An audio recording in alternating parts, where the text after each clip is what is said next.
O oceano, na mentalidade do homem renascentista e barroco, não era simplesmente uma vasta extensão de água salgada. Era um ente vivo, um abismo primordial que separava o mundo conhecido do mistério, o divino do monstruoso. E o navio, essa proeza da engenharia humana, não era meramente um meio de transporte, mas um microcosmo, uma lasca de civilização lançada na goela de um caos insondável. Contudo, a percepção heróica dessas empresas, imortalizada em crônicas e cantares, muitas vezes oculta uma verdade muito mais precária e aterradora: a fragilidade fundamental da própria embarcação. Antes que a tempestade desencadeasse sua fúria, antes que o erro do piloto sentenciasse seu destino contra um recife oculto, o navio colonial já estava imerso numa lenta e silenciosa batalha pela sua própria existência, uma guerra de desgaste contra a natureza mesma que, com demasiada frequência, estava destinada a perder. Cada galeão, cada nau ou caravela que zarpava de Sevilha, Lisboa ou Plymouth era, em essência, uma tumba flutuante em potencial. Um caixão de madeira cuja montagem e materiais continham as sementes da sua própria destruição. Para compreender esta vulnerabilidade intrínseca, é necessário mergulhar no coração da construção naval dos séculos XVI e XVII. A alma desses barcos era a madeira, um material orgânico, nobre e resistente, mas também caprichoso e perecível. A seleção desta madeira não era um assunto trivial. Era uma ciência e uma arte que determinava a longevidade e a resiliência da nave. Os construtores navais mais reputados, como os dos estaleiros de Guarnizo ou Colindres na Cantábria, buscavam carvalhos e azinheiras de crescimento lento, cuja fibra densa e retorcida oferecia uma resistência formidável à tensão e à torção. Os troncos deviam ser cortados na fase lunar adequada, segundo crenças ancestrais, e deixados a secar durante anos, um processo longo e custoso que as urgências do império muitas vezes não podiam permitir. A coluna vertebral do barco, construía-se com a peça de carvalho mais reta e robusta que se pudesse encontrar. As alvados, as costelas que davam forma ao casco, talhavam-se a partir de peças naturalmente curvadas, buscando na própria árvore a forma que o mar exigiria. O forro do casco, a pele que separava a vida da morte, compunha-se de grossos pranchões de pinho ou lariço, mais flexíveis e leves que o carvalho, mas também mais suscetíveis à putrefação. A degradação silenciosa, água, sal e o teredo navaliz. O problema fundamental residia em que este complexo organismo de madeira começava a morrer no mesmo instante em que tocava a água. A salinidade do oceano, embora atuasse como um conservante superficial, era um inimigo implacável a longo prazo. O ciclo constante do umedecimento e secagem a que se via submetida a madeira acima da linha de flutuação abria rachas microscópicas, fissuras que se tornavam vias de entrada para a umidade e os fungos. A madeira inchava e contraía-se, afrouxando as uniões e forçando os parafusos de ferro que a mantinham unida. A corrosão desses elementos metálicos era outro cancro silencioso. A água salgada oxidava o ferro, e esse óxido, por sua vez, queimava a madeira circundante, enfraquecendo a estrutura nos seus pontos mais críticos. Uma união que parecia sólida no porto podia ceder ao primeiro embate de uma tempestade séria, desencadeando uma cascata de falhas estruturais.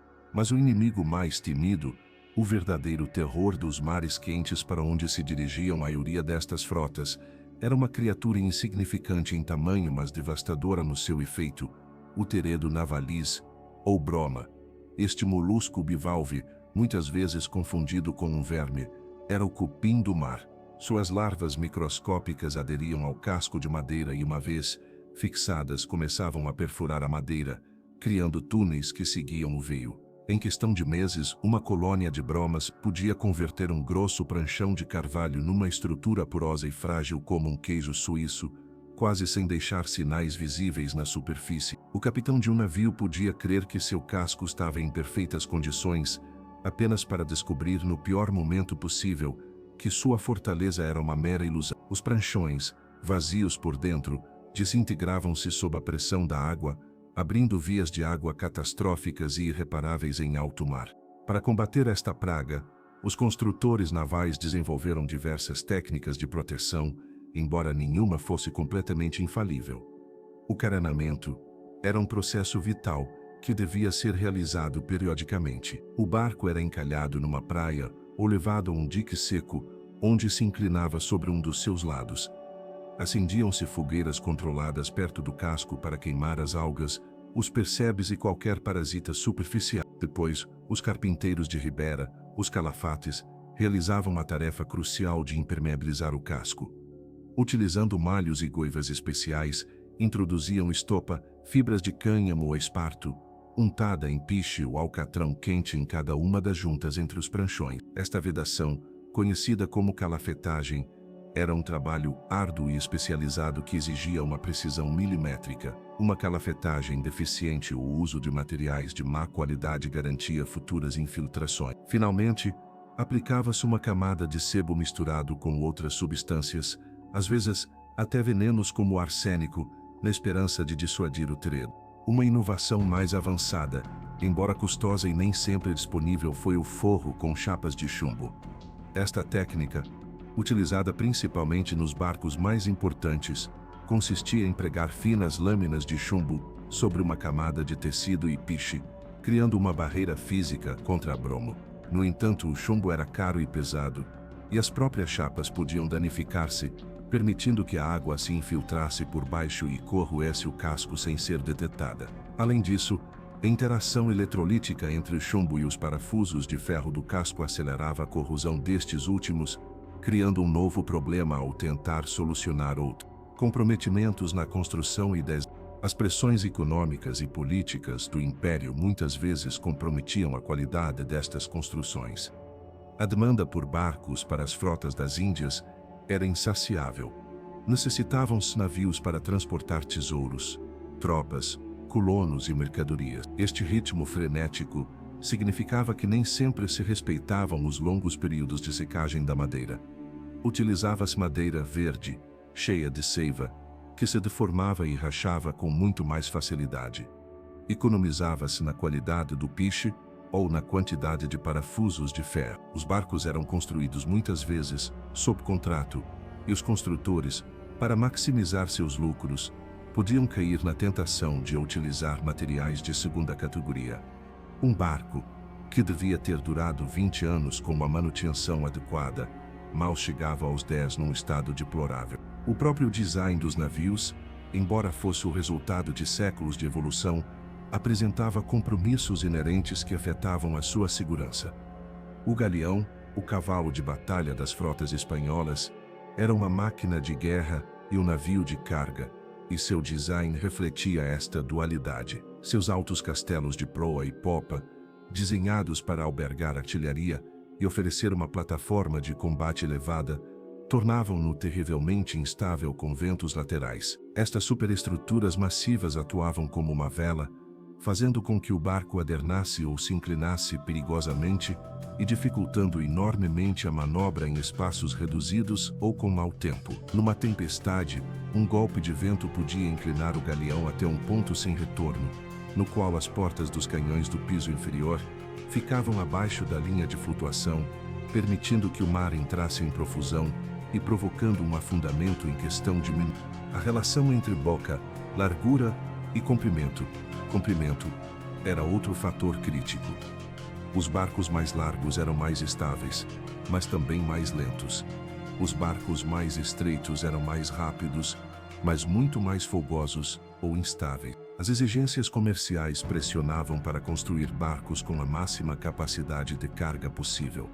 Isso levou à construção de naus e galeões pançudos, com porões enormes que, se não fossem corretamente arrumados, podiam comprometer fatalmente a estabilidade. Uma carga mal distribuída que se deslocasse durante uma tempestade podia provocar um adernamento repentino e irrecuperável. A arrumação da carga era, portanto, uma ciência em si mesma. Os objetos mais pesados, como os canhões sobressalentes ou as barras de prata, deviam ir no fundo do porão, para baixar o centro de gravidade. Mas a cobiça ou a pressa podiam levar a decisões nefastas, como empilhar cofres de tesouro nas cobertas superiores, com consequências fatais. O sistema de governo do barco, o leme, também era um ponto de vulnerabilidade. O pesado leme de Cadaste, uma inovação medieval, acionava-se mediante um complexo sistema de alavancas e roldanas da popa. Numa tempestade violenta, as forças que atuavam sobre a pá do leme eram imensas. Não era incomum que os machos e fêmeas, as dobradiças que uniam o leme ao cadaste, se quebrassem, ou que o próprio leme se partisse. Perder o governo de um barco no meio de uma tempestade era uma sentença de morte. A nave, ingovernável, atravessava-se a ondulação, ficava à deriva, oferecendo todo o seu flanco à violência das ondas, que a varriam e, finalmente, a faziam naufragar ou a afundavam. As bombas de esgoto eram a última linha de defesa contra o mar. Estes dispositivos rudimentares, operados manualmente, consistiam em simples tubos com um pistão que extraíam a água da sentina, o ponto mais baixo do barco, onde se acumulavam as infiltrações. No entanto, sua capacidade era limitada. No melhor dos casos, podiam lidar com as infiltrações normais de um barco que fazia água. Mas perante uma via de água importante, eram completamente insuficientes. O trabalho nas bombas era exaustivo e os homens, que muitas vezes já estavam exaustos pela luta contra a tempestade, tinham que formar cadeias humanas para operá-las sem descanso durante horas ou até dias. A sentina, além disso, era um poço nauseabundo de água estagnada, restos de carga, lixo e excrementos, um caldo de cultura para doenças. As bombas emperravam com frequência com os detritos, e limpá-las na escuridão e no confinamento do porão era uma tarefa perigosa e desagradável. Quando o nível da água na sentina subia mais rápido do que as bombas podiam esgotar, a tripulação sabia que o fim estava perto. A água começava a inundar o porão, danificando a carga e, sobretudo, encharcando o lastro, geralmente pedras ou areia que dava estabilidade ao barco. Um lastro encharcado e deslocado era o golpe de misericórdia para a estabilidade da nave. Mesmo o velame, a fonte de propulsão do barco, podia converter-se num inimigo mortal. As velas eram feitas de lona grossa, um material pesado e difícil de manusear, especialmente quando estava molhado. Numa borrasca repentina, se a tripulação não fosse suficientemente rápida para carregar ou recolher as velas, a força do vento podia ser tão brutal que partisse os mastros como se fossem fósforos. A queda de um mastro era um desastre maiúsculo. Não só se perdia uma parte crucial do aparelho, mas o mastro caído, com sua emaranhada rede de vergas e velas, convertia-se num ariete flutuante que golpeava sem piedade o casco do barco, abrindo novas vias de água. Cortar a aparelhagem para libertar o mastro caído era uma operação desesperada e extremamente perigosa, que se realizava com machados numa coberta varrida pelas ondas. Portanto, a viagem de um navio colonial não era uma travessia serena interrompida por uma catástrofe súbita. Era um estado de crise latente, uma luta constante e precária pela sobrevivência estrutural. A madeira apodrecia, o ferro corroía-se, os parasitas a devoravam por dentro. O design a tornava inerentemente instável e os sistemas de segurança eram primitivos e facilmente superáveis. O mar não precisava de uma tempestade de proporções bíblicas para reclamar um barco. Muitas vezes só precisava de tempo. A tripulação vivia com o som constante do ranger das madeiras, o gemido das vergas e o chapinhar da água na sentina, lembretes perpétuos de que seu mundo, sua única barreira contra o abismo, estava desmoronando lentamente ao seu redor. O naufrágio não era um acidente, era em muitos sentidos o destino lógico e programado de uma tecnologia levada ao limite de suas capacidades, uma cápsula de madeira e fé lançada num oceano que sempre, no final, reclamava o que era ser.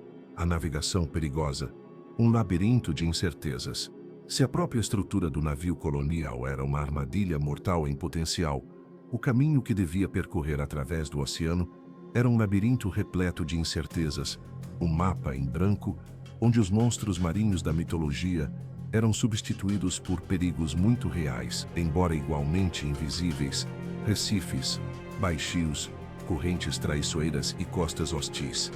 A sobrevivência não dependia unicamente da resistência da madeira e do ferro, mas da habilidade quase sobrenatural de um homem, o piloto, para interpretar os sussurros do céu e do mar. A navegação na era dos descobrimentos era uma amálgama de ciência incipiente, arte empírica e uma fé cega em instrumentos que, embora engenhosos para seu tempo, eram desesperadamente imprecisos. Navegar não era seguir uma linha num mapa, era um ato de criação constante, de traçar um caminho sobre o nada, onde um único grau de erro no cálculo podia significar a diferença entre a glória num porto seguro e uma morte anônima nas profundezas. O cerne do desafio náutico residia na determinação da posição do barco em meio à imensidão do oceano. Este problema dividia-se em dois componentes fundamentais, a latitude e a longitude. A latitude, a posição norte-sul, era a âncora da certeza relativa neste mar de dúvidas. Desde a antiguidade, os marinheiros sabiam que existia uma correlação direta entre a altura dos astros sobre o horizonte e a posição na Terra.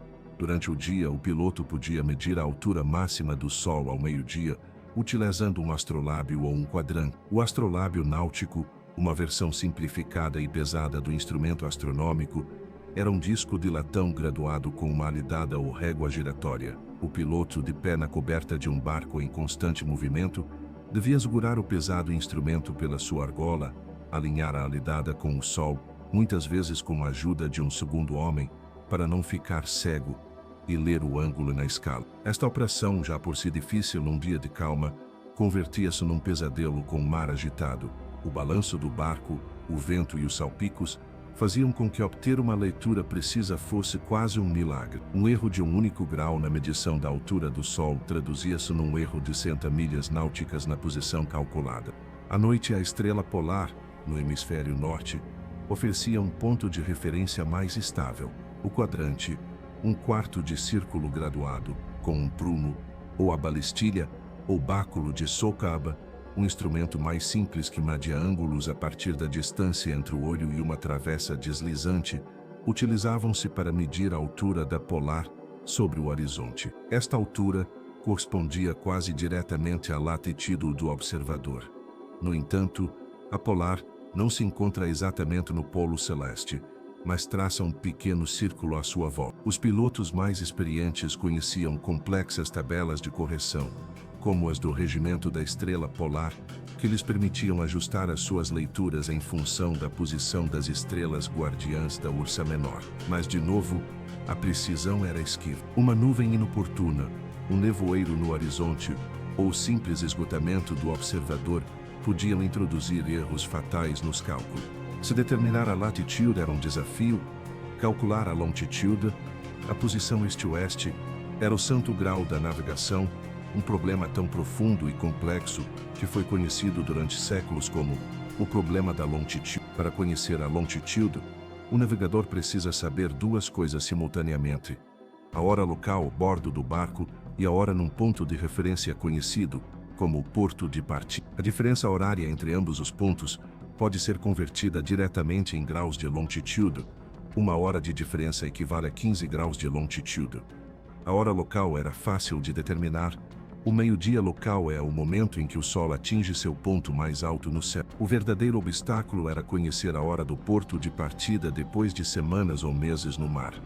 Os relógios da época, baseados em pêndulos ou mecanismos de escape rudimentares, eram absolutamente inúteis num barco. O movimento constante do mar alterava seu funcionamento, e as mudanças de temperatura e umidade o descalibravam completamente. Um relógio que se desviasse apenas alguns minutos por dia acumularia um erro tão grande numa travessia atlântica que a posição calculada estaria a centenas de milhas da região. Diante da ausência de cronômetros marinhos fiáveis, que só seriam inventados no século XVIII, os pilotos recorriam a um método engenhoso mas profundamente imperfeito: a navegação por estima. Este método consistia em registrar meticulosamente dois dados: o rumo do barco e a distância navegada. O rumo determinava-se com a bússola magnética ou agulha de marear. Este instrumento, embora revolucionário, estava longe de ser perfeito. Os pilotos sabiam que a agulha não apontava para o norte geográfico verdadeiro, mas para o norte magnético, e que esta declinação magnética variava segundo o lugar do mundo em que se encontrasse. Criaram-se complexas cartas de declinação, mas eram muitas vezes inexatas e baseavam-se em observações acumuladas que podiam estar desatualizadas. Além disso, a presença de grandes massas de ferro a bordo do próprio barco, como os canhões, podia desviar a agulha, um fenômeno conhecido como desvio. Um piloto experiente devia conhecer seu barco e aplicar correções empíricas para compensar estes erros. A segunda peça do quebra-cabeça da estima era a velocidade. Para medi-la utilizava-se um instrumento chamado corredeira ou log de navio. A corredeira clássica consistia numa pequena tábua de madeira com forma de setor circular, lastrada para que flutuasse na vertical. Estava atada a um longo cabo no qual se tinham feito nós a intervalos regulares, daí a medida de velocidade nós. A operação requeria vários homens. Um lançava a tábua pela popa. Outro segurava o rolo de cabo para que se desenrolasse livremente. Um terceiro utilizava uma ampulheta ou relógio de areia, geralmente de 28 segundos para medir o tempo. Quando a areia terminava de cair, contava-se o número de nós que tinham passado pelas mãos do marinheiro. Este número correspondia diretamente à velocidade do barco em milhas náuticas por hora. A imprecisão deste método era assombrosa. A corrente podia afetar a tábua, o vento podia fazer com que o cabo vergasse, a areia da ampulheta podia fluir de forma irregular devido à umidade, e o simples erro humano na contagem era onipresente. Com estes dois dados, um rumo incerto e uma velocidade aproximada, o piloto sentava-se no seu camarote, sobre a mesa de cartas. Cada dia, ou às vezes a cada poucas horas, marcava na sua carta náutica um ponto de partida, a posição estimada anterior, e traçava um vetor, uma linha na direção do rumo medido, com um comprimento proporcional à distância navegada, velocidade por tempo. O ponto final deste vetor era a sua nova posição estimada. Este processo, repetido dia após dia, criava uma trajetória no mapa. O problema era que cada pequeno erro na medição do rumo ou da velocidade não desaparecia, mas acumulava-se. Um pequeno erro no primeiro dia convertia-se num erro maior no segundo, e num erro catastrófico depois de um mês. O piloto podia crer que se encontrava a centenas de milhas da costa, quando na realidade estava navegando diretamente para ela, numa noite escura e sem luz. As próprias cartas náuticas eram documentos tão valiosos quanto perigosos. Os portulanos, as cartas da época, eram obras de arte, muitas vezes desenhadas à mão sobre pergaminho e decoradas com intrincadas rosas dos ventos e figuras mitológicas. Eram o resultado da compilação de inúmeras viagens anteriores. Mostravam as linhas de costa com uma precisão às vezes surpreendente, juntamente com a localização de portos, cabos e perigos conhecidos. No entanto, a sua precisão era relativa. As costas da Europa estavam bem cartografadas, mas as dos Novos Mundos eram, no melhor dos casos, um esboço. Ilhas inteiras apareciam nas cartas onde não existiam, ilhas fantasma, produto de avistamentos errôneos ou enganos, e permaneciam nos mapas durante séculos, convertendo-se em armadilhas mortais para quem as procurava. Recifes de coral, como os que infestam o Caribe, muitas vezes não estavam marcados de todo, ou a sua posição era incorreta por dezenas de milhas. Um capitão que confiasse cegamente na sua carta podia levar seu barco à destruição crendo que estava em água segura. O piloto, portanto, não era um mero técnico, mas um naturalista, um observador agudo do meio que o rodeava, buscando sinais que pudessem confirmar ou corrigir sua posição estimada. A cor da água podia indicar a proximidade da terra ou uma mudança na profundidade. O tipo de algas flutuantes ou a presença de certas aves marinhas eram indícios de que a costa não estava longe. O piloto cheirava o ar, buscando o aroma da vegetação terrestre que o vento podia trazer da distância. Observava os padrões das nuvens, que muitas vezes se formam sobre as ilhas. Estas habilidades adquiridas ao longo de uma vida no mar eram muitas vezes mais valiosas que qualquer instrumento, mas também eram subjetivas e podiam ser enganosas. Um banco de algas podia ter sido arrastado a centenas de milhas de sua origem por uma corrente, e as aves marinhas às vezes se aventuravam muito mais longe da costa do que se cria. As correntes oceânicas eram outro inimigo invisível e poderoso. Correntes como a do Golfo no Atlântico são como rios dentro do mar, movendo enormes massas de água a velocidades de vários nós. Um barco que navegasse sem ter em conta a cor podia ser desviado do seu rumo dezenas de milhas a cada dia. Os pilotos sabiam da existência destas correntes, mas o seu conhecimento era empírico e incompleto.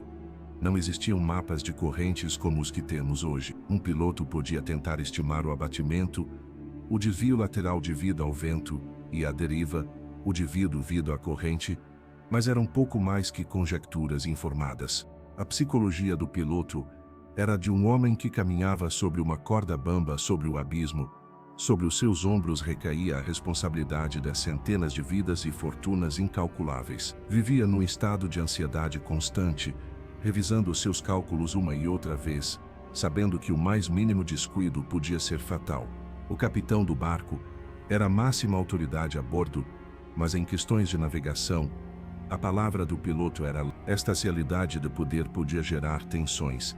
Um capitão impaciente, pressionado pelos mercadores ou pela coroa, para chegar ao seu destino rapidamente, podia instar o piloto a tomar atalhos ou a navegar de noite perto de costas perigosas. Um piloto prudente que se recusasse podia ser acusado de cobardia, enquanto um temerário que aceitasse o risco podia converter-se no artífice de um desastre. O momento de recalar, de fazer o primeiro avistamento de terra após uma longa travessia, era o mais tenso e perigoso de toda a viagem.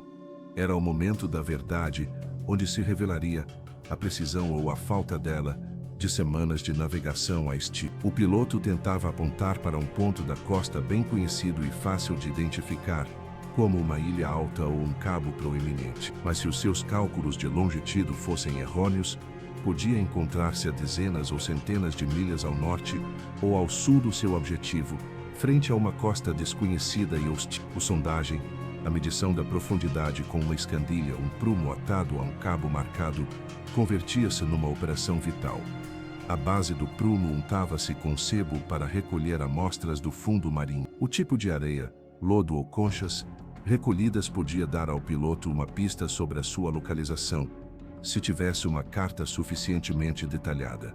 Mas numa noite de tempestade, aproximar-se de uma costa desconhecida para sondar era um suicídio. Era preferível capear o temporal em mar aberto, longe do perigo da terra, embora isso implicasse submeter o barco e a tripulação a um castigo terrível. Neste contexto, o naufrágio por erro de navegação não era um acidente estranho, mas um risco sistêmico, uma consequência quase inevitável da tecnologia e do conhecimento da época.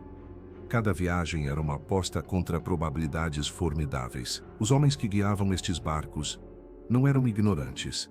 Eram os profissionais mais qualificados do seu tempo, depositários de um conhecimento complexo e esotérico. Mas as ferramentas de que dispunham eram como tentar pintar uma miniatura com um pincel grosso. Navegavam às cegas, num mundo que apenas começava a revelar-se, onde a única certeza era a imensidão do oceano e a fragilidade da sua própria existência. O verdadeiro monstro marinho não era o kraken nem a serpente marinha dos mapas, mas o recife não cartografado, a corrente invisível, o grau de longitude errôneo que esperava pacientemente na escuridão.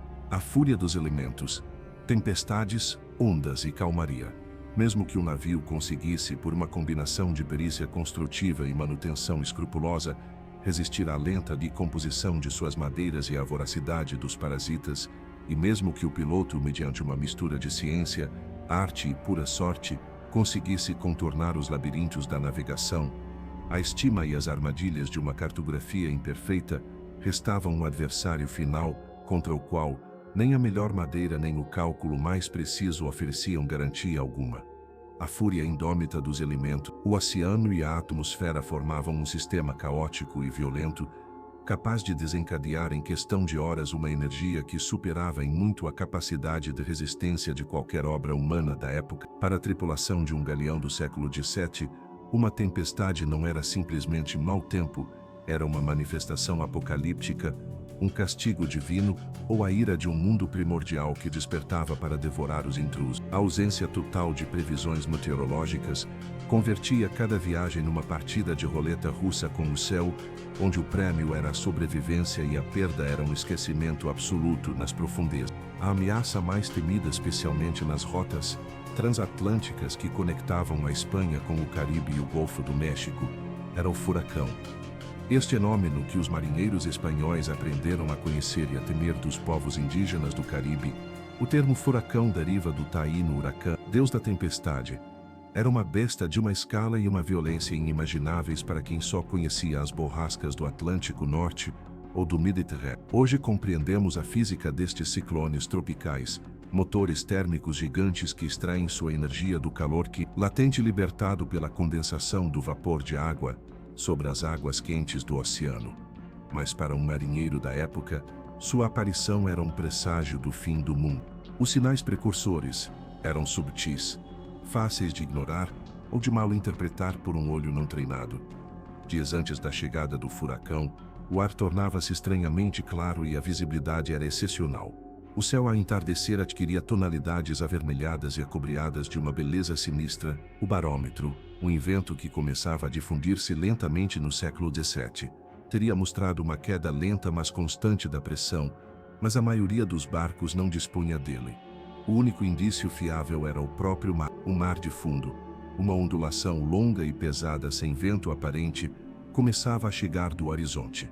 Eram as ondas geradas pela distante tempestade viajando mais rápido que o próprio sistema. Um piloto experiente, ao sentir esta ondulação anômala, sabia que algo terrível estava a formar-se e podia tentar procurar refúgio se é que havia algum perto.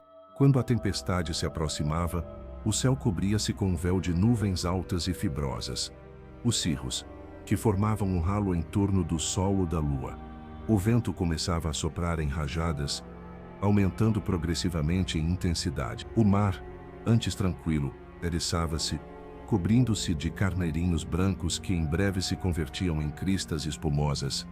Nesta fase, a tripulação apressava-se numa febril corrida contra o tempo para preparar a nave. Arriavam-se e asseguravam-se as velas maiores e as gaves os joanetes, deixando apenas as velas mais pequenas e resistentes as de capa ou de fortuna, para manter um mínimo de governo sobre o bar. As escotilhas do porão cobriam-se com lonas e asseguravam-se com trancas de madeira para evitar que a água entrasse em profusão. Os canhões trincavam-se com cabos adicionais, pois um canhão de várias toneladas solto numa coberta em movimento era um ariete mortal capaz de destruir o barco por dentro. Asseguravam-se todos os objetos soltos, preparavam-se as bombas de esgoto e distribuíam-se machados em pontos estratégicos para poder cortar os mastros se fosse necessário. Então, a parede do olho do furacão batia. A transição era brutal e terrorífica. O vento uivava com uma fúria demoníaca, um som contínuo e ensurdecedor que impedia qualquer comunicação verbal. Os homens só podiam comunicar mediante gritos ao ouvido ou sinais. A chuva não caía. Era impulsionada horizontalmente com a força de uma mangueira de pressão, uma cortina de água que cegava e golpeava a pele. O ar enchia-se de espuma e orvalho arrancados da superfície do mar, criando uma atmosfera leitosa e asfixiante, onde era difícil distinguir o mar do céu. O estado do mar, ou a mar como diziam os marinheiros, era indescritível. As ondas deixavam de ser ondulações regulares para se converterem em montanhas de água caóticas e piramidais, que se levantavam e quebravam de todas as direções. A altura destas ondas podia superar facilmente os 15 ou 20 metros, mais altas que o mastro principal de um galeão. O barco, que momentos antes parecia uma fortaleza, convertia-se numa casca de nós à mercê de forças colossais. Na crista de uma onda, o navio ficava suspenso no ar, com a quilha e o leme fora da água, submetendo a estrutura a uma tensão brutal que podia parti-la ao meio. Segundos depois, afundava-se no seio da onda, um abismo líquido de onde parecia que nunca mais ia sair, enquanto a seguinte montanha de água se cernia sobre ele. As ondas que quebravam eram o maior perigo. Uma dessas massas de água, de milhares de toneladas, ao impactar contra o lado do barco, podia varrer a coberta, arrancando botes, balaustradas e qualquer homem que não estivesse firmemente amarrado. Podia destruir as superestruturas do castelo de popa e de proa, convertendo-as num amontoado de lascas. Podia, no pior dos casos, fazer com que o barco naufragasse num instante, virando-o completamente e prendendo a maioria da tripulação sob a coberta.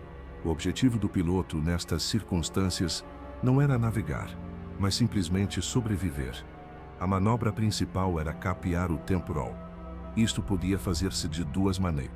Capear a pau seco, significava arriar todas as velas e deixar que o barco ficasse à deriva, com a proa ao vento e ao mar, tentando apresentar a menor superfície possível ao embate dos elementos. A outra opção, capear a vela, implicava manter içada uma pequena vela de tempestade para conservar um mínimo de governo e evitar que o barco se atravessasse a ondulação. A escolha dependia do tipo de barco, do estado do mar e da perícia do piloto.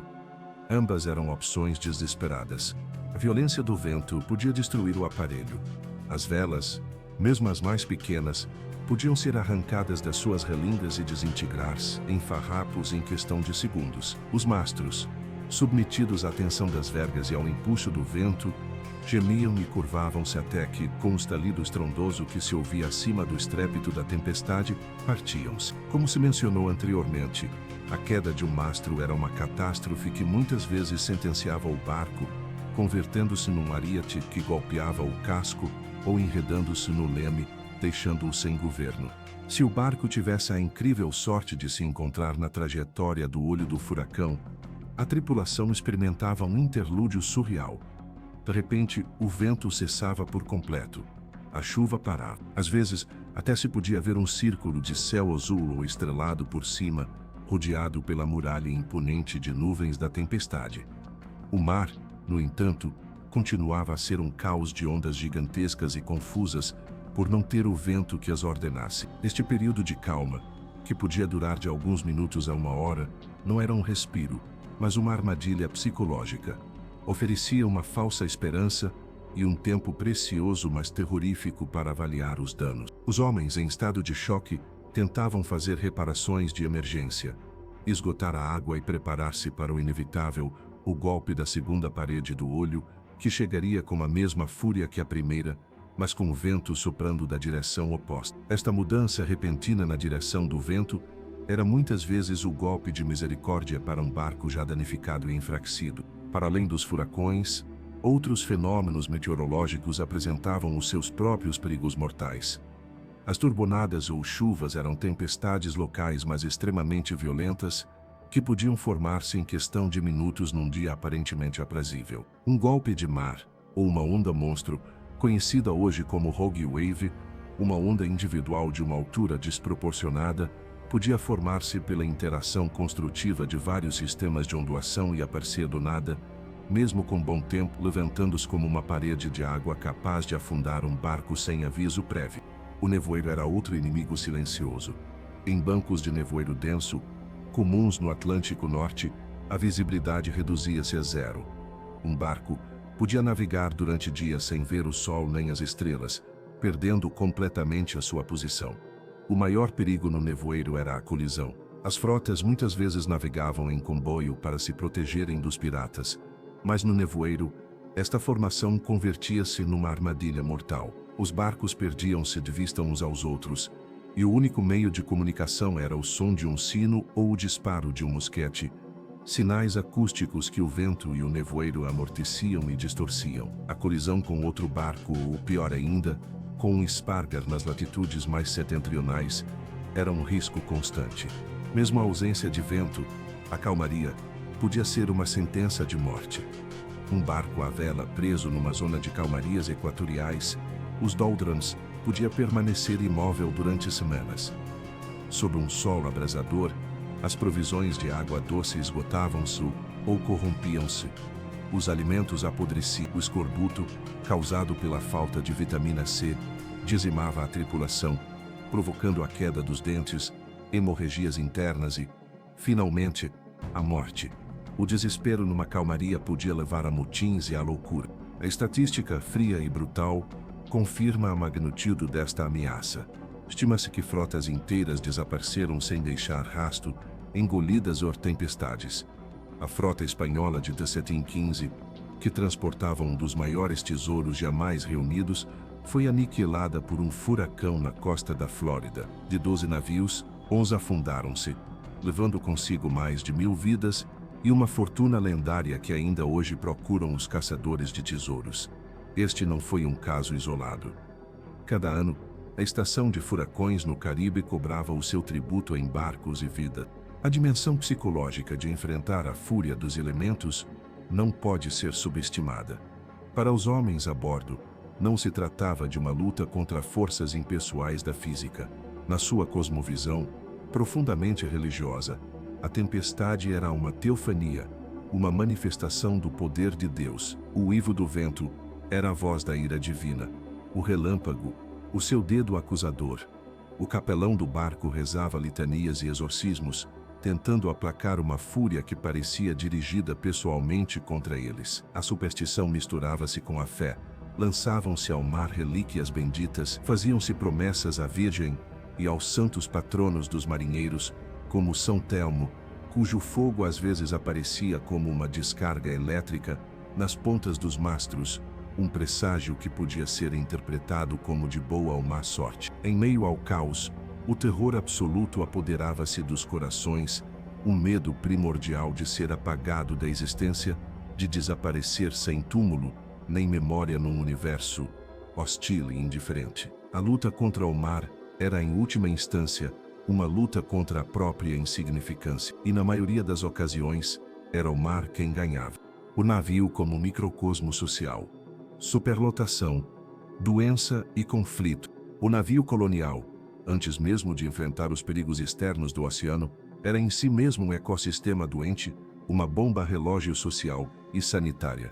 A imagem romântica da aventura em alto mar desvanece-se ao examinar a crua realidade da vida a bordo, que se assemelhava mais a uma prisão flutuante do que a uma viagem de descoberta. A nave não era um espaço neutro, era um reflexo exacerbado e comprimido da sociedade hierárquica e brutal de onde provinha, um cenário onde as tensões sociais, a doença e o desespero fermentavam num caldo de cultura de promiscuidade e miséria. Esta arca de Noé invertida não transportava casais para salvá-los do dilúvio, mas aglomerava uma multidão heterogênea, num espaço que parecia desenhado para precipitar o desastre. A catástrofe do naufrágio, quando ocorria, não era um evento que irrompia numa comunidade ordenada, mas a culminação lógica de um estado de crise latente e permanente.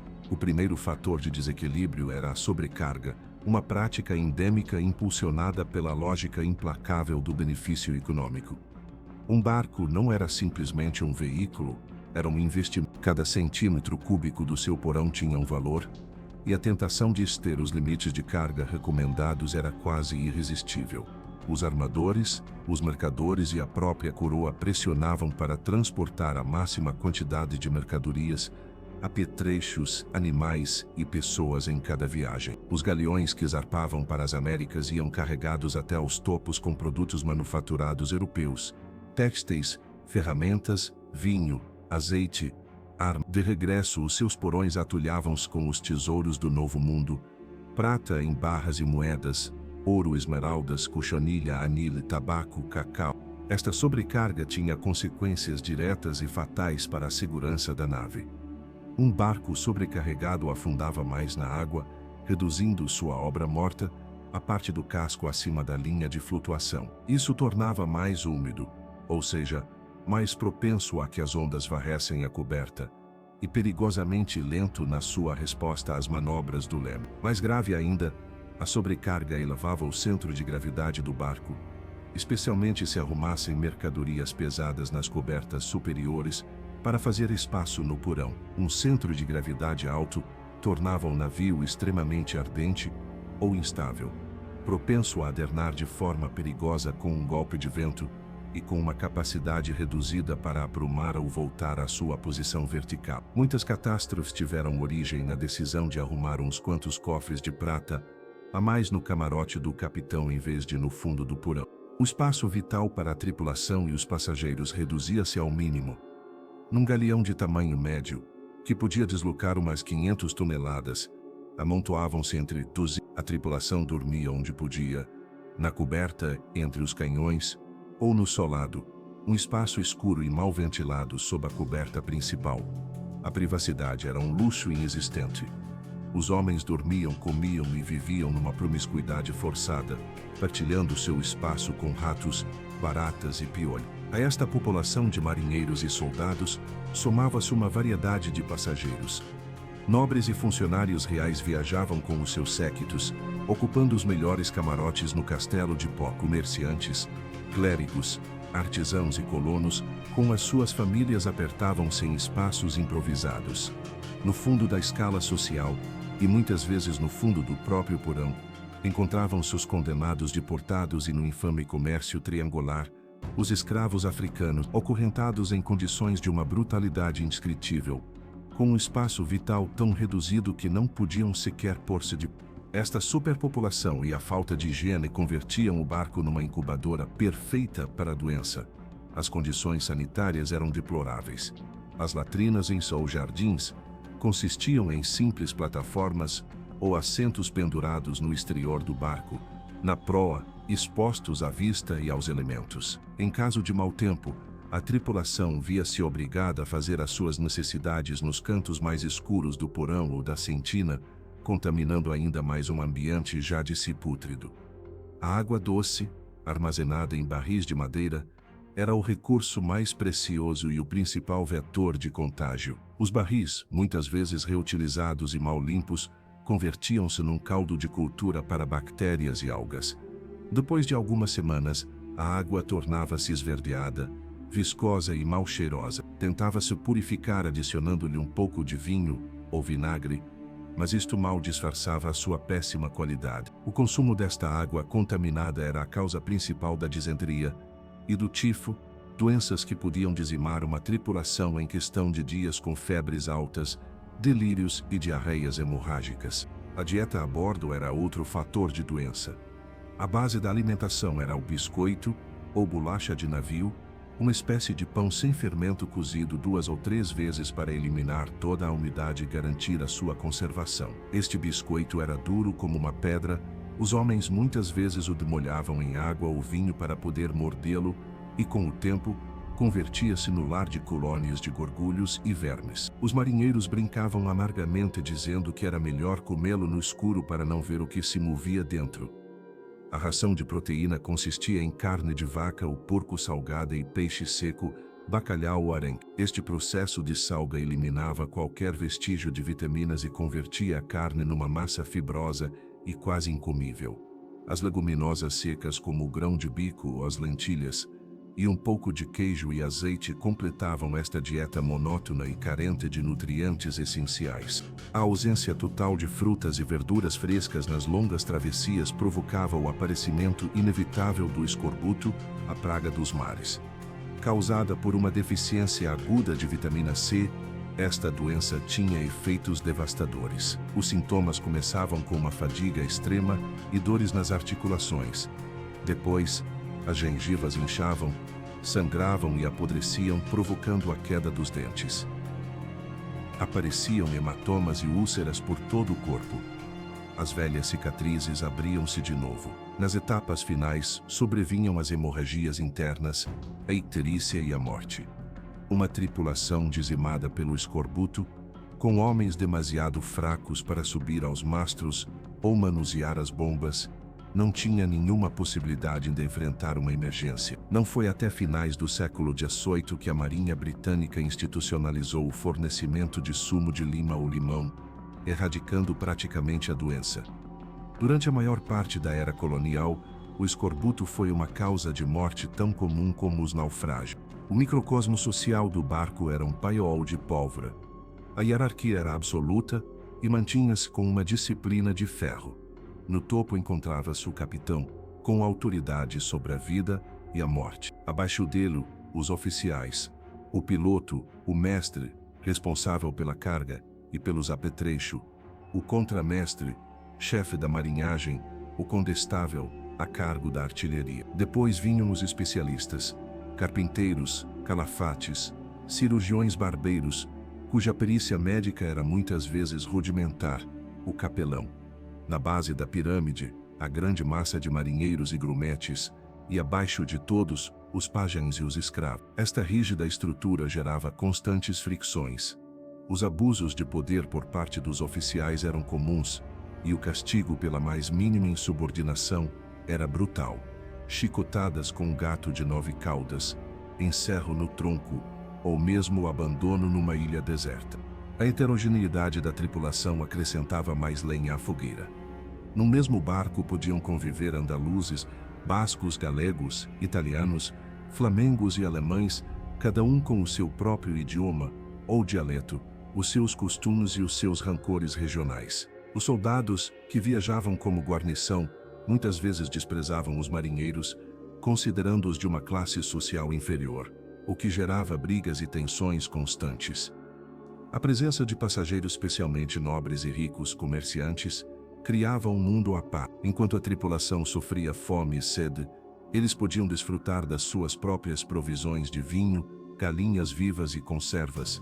Este contraste flagrante entre a miséria da maioria e o luxo de uns poucos alimentava um ressentimento que podia explodir em forma de ociosidade forçada durante os longos períodos de calma ou ventos favoráveis. Era um caldo de cultura para os vícios e os conflitos. O jogo de dados ou de cartas, embora muitas vezes proibido, era uma prática constante e uma fonte inesgotável de dívidas, trapaças e brigas de faca.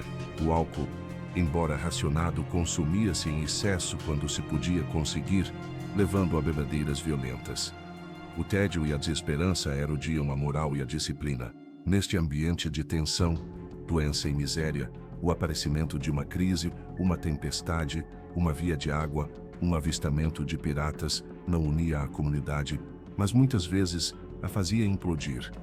No momento em que se gritava via de água ou estamos a pique, a frágil disciplina rompia-se, o pânico convertia-se na única lei. A lógica do salve-se quem puder impunha-se sobre qualquer plano de evacuação organizado, se é que existia algum. A luta pelos botes salva-vidas, que eram escassos e insuficientes, convertia-se numa batalha campal. Os oficiais e os passageiros e alto escalão, muitas vezes armados, tentavam assegurar um lugar pela força, afastando ou matando os marinheiros de menor patente que se interpunham no seu caminho. Os laços de lealdade e camaradagem dissolviam-se no terror primordial da morte. Homens que tinham partilhado o mesmo pedaço de biscoito esfaqueavam-se por um pedaço de madeira flutuante. O caos era absoluto. A estrutura social, que tinha governado a vida a bordo com punho de ferro, revelava-se uma farsa no momento da verdade, sendo substituída pela lei do mais forte ou do mais desesperado. No caso dos navios negreiros, a tragédia alcançava seu zênite mais abjeto.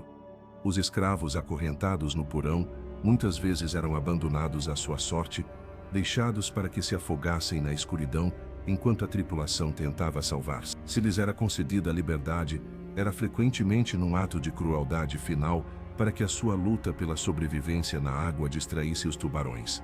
Portanto, o drama do naufrágio começava muito antes que o casco do barco se quebrasse. Gerava-se na cobiça que sobrecarregava seus porões, na sujeira que envenenava sua água, na dieta que apodrecia os corpos por dentro e na injustiça que envenenava as almas. A tripulação que se enfrentava à tempestade final era muitas vezes uma tripulação já derrotada, enfraquecida pela doença, consumida pelo ódio e pelo ressentimento e psicologicamente preparada para o caos. O mar, em sua fúria, não fazia mais do que dar o golpe de misericórdia a um organismo que já estava podre por dentro. O naufrágio era a explosão de uma panela de pressão social, um testemunho brutal de que não se pode construir uma empresa coletiva sobre uma base de miséria e desumanização. O momento do naufrágio, caos e desintegração. O momento do naufrágio é um ponto de singularidade no tempo, um instante em que as leis da física e da psicologia social conspiram para criar um inferno na Terra. É o quebra, o ponto de não retorno onde a lenta agonia de um barco em decadência ou a tensão acumulada de uma viagem infernal cristalizam numa explosão de caos e violência. A narrativa de um naufrágio não pode ser entendida como uma sequência ordenada de eventos, mas como uma fratura da realidade, uma dissolução da estrutura, tanto da nave quanto da sociedade que a habita. Nesses minutos cruciais, a fina camada da civilização, mantida à tona pela disciplina e pela hierarquia, estilhaça-se, revelando a natureza primordial da luta pela sobrevivência. O som, o movimento e a emoção amplificam-se até se converterem numa cacofonia de terror que sela o destino da maioria, muito antes que a água fria reclame seus corpos. O desencadeador podia ser súbito ou gradual, mas o resultado final era sempre o mesmo: o pânico. Um choque repentino e brutal contra um recife, não cartografado, era talvez a forma mais terrorífica. Imagine a cena: uma noite tranquila, com o barco navegando suavemente sob as estrelas. A maioria da tripulação dorme ou conversa em voz baixa. De repente, um estrondo assombroso, um estalido inimaginável que reverbera por toda a estrutura, como se a coluna vertebral do mundo se partisse. O barco para em seco, atirando os homens pelo ar. Os mastros, submetidos a uma inércia brutal, estilhaçam-se e caem numa cascata de madeira e aparelhamento. Das profundezas do porão chega um som novo e pavoroso, o rugido da água entrando em profusão, não como uma infiltração, mas como uma catarata. Na escuridão total, quebrada apenas pelo piscar de alguns faróis, o inferno desencadeia-se. Os gritos de surpresa convertem-se em uivos de terror e dor. Ninguém sabe o que aconteceu, apenas que o mundo acabou. Alternativamente, o final podia ser mais lento, uma agonia prolongada durante uma tempestade. Durante horas, ou mesmo dias, a tripulação tem estado a travar uma batalha perdida contra os elementos. Exaustos, gelados de frio, com as mãos ensanguentadas de trabalhar nas bombas e nas velas, viram o seu barco ser desmembrado peça por peça. Ouviram o gemido das madeiras, sentiram os solavancos de cada onda monstruosa. A esperança foi diminuindo com cada mastro caído, com cada via de água que as bombas já não podiam controlar. O momento da ruptura chega quando o capitão ou o mestre, com o rosto desfigurado pela derrota, dá a ordem que ninguém quer ouvir. Salvem-se quem puder, ou aos botes, ou talvez não haja ordem alguma, apenas o momento em que o barco aderna definitivamente, uma inclinação da qual já não se recuperará. A água começa a derramar-se pela coberta principal. A proa afunda-se ou a popa submerge-se. O barco está sentenciado. Nesse instante, a estrutura de comando, que tinha sido a espinha dorsal da vida a bordo, desintegra-se. O capitão, que um momento antes era uma figura de autoridade absoluta, converte-se num homem mais, lutando pela sua própria vida. O contramestre, cuja voz grave punha ordem entre a marinhagem, agora só grita por desespero. A psicologia do pânico numa multidão é um fenômeno bem estudado, mas no contexto de um barco a afundar-se, alcança a sua máxima expressão.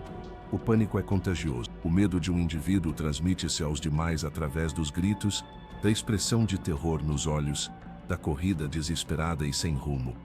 O pensamento racional apaga-se, desativado por uma sobrecarga de adrenalina e cortisol. O cérebro reptiliano assume o controle, e as suas únicas diretivas são lutar ou fugir. Num barco a afundar-se, fugir não é uma opção, só resta lutar. A luta centra-se no único símbolo de esperança que resta: os botes salva-vidas. É crucial entender quão inadequados eram estes botes na era colonial. Um galeão grande podia levar uma chalupa, o bote maior, muitas vezes rebocado ou arrumado na coberta principal, e talvez um ou dois botes mais pequenos como um esquife ou um batel. No total, estes botes podiam ter capacidade para poucas dezenas de pessoas, uma fração ínfima das 200 ou 300 almas a bordo.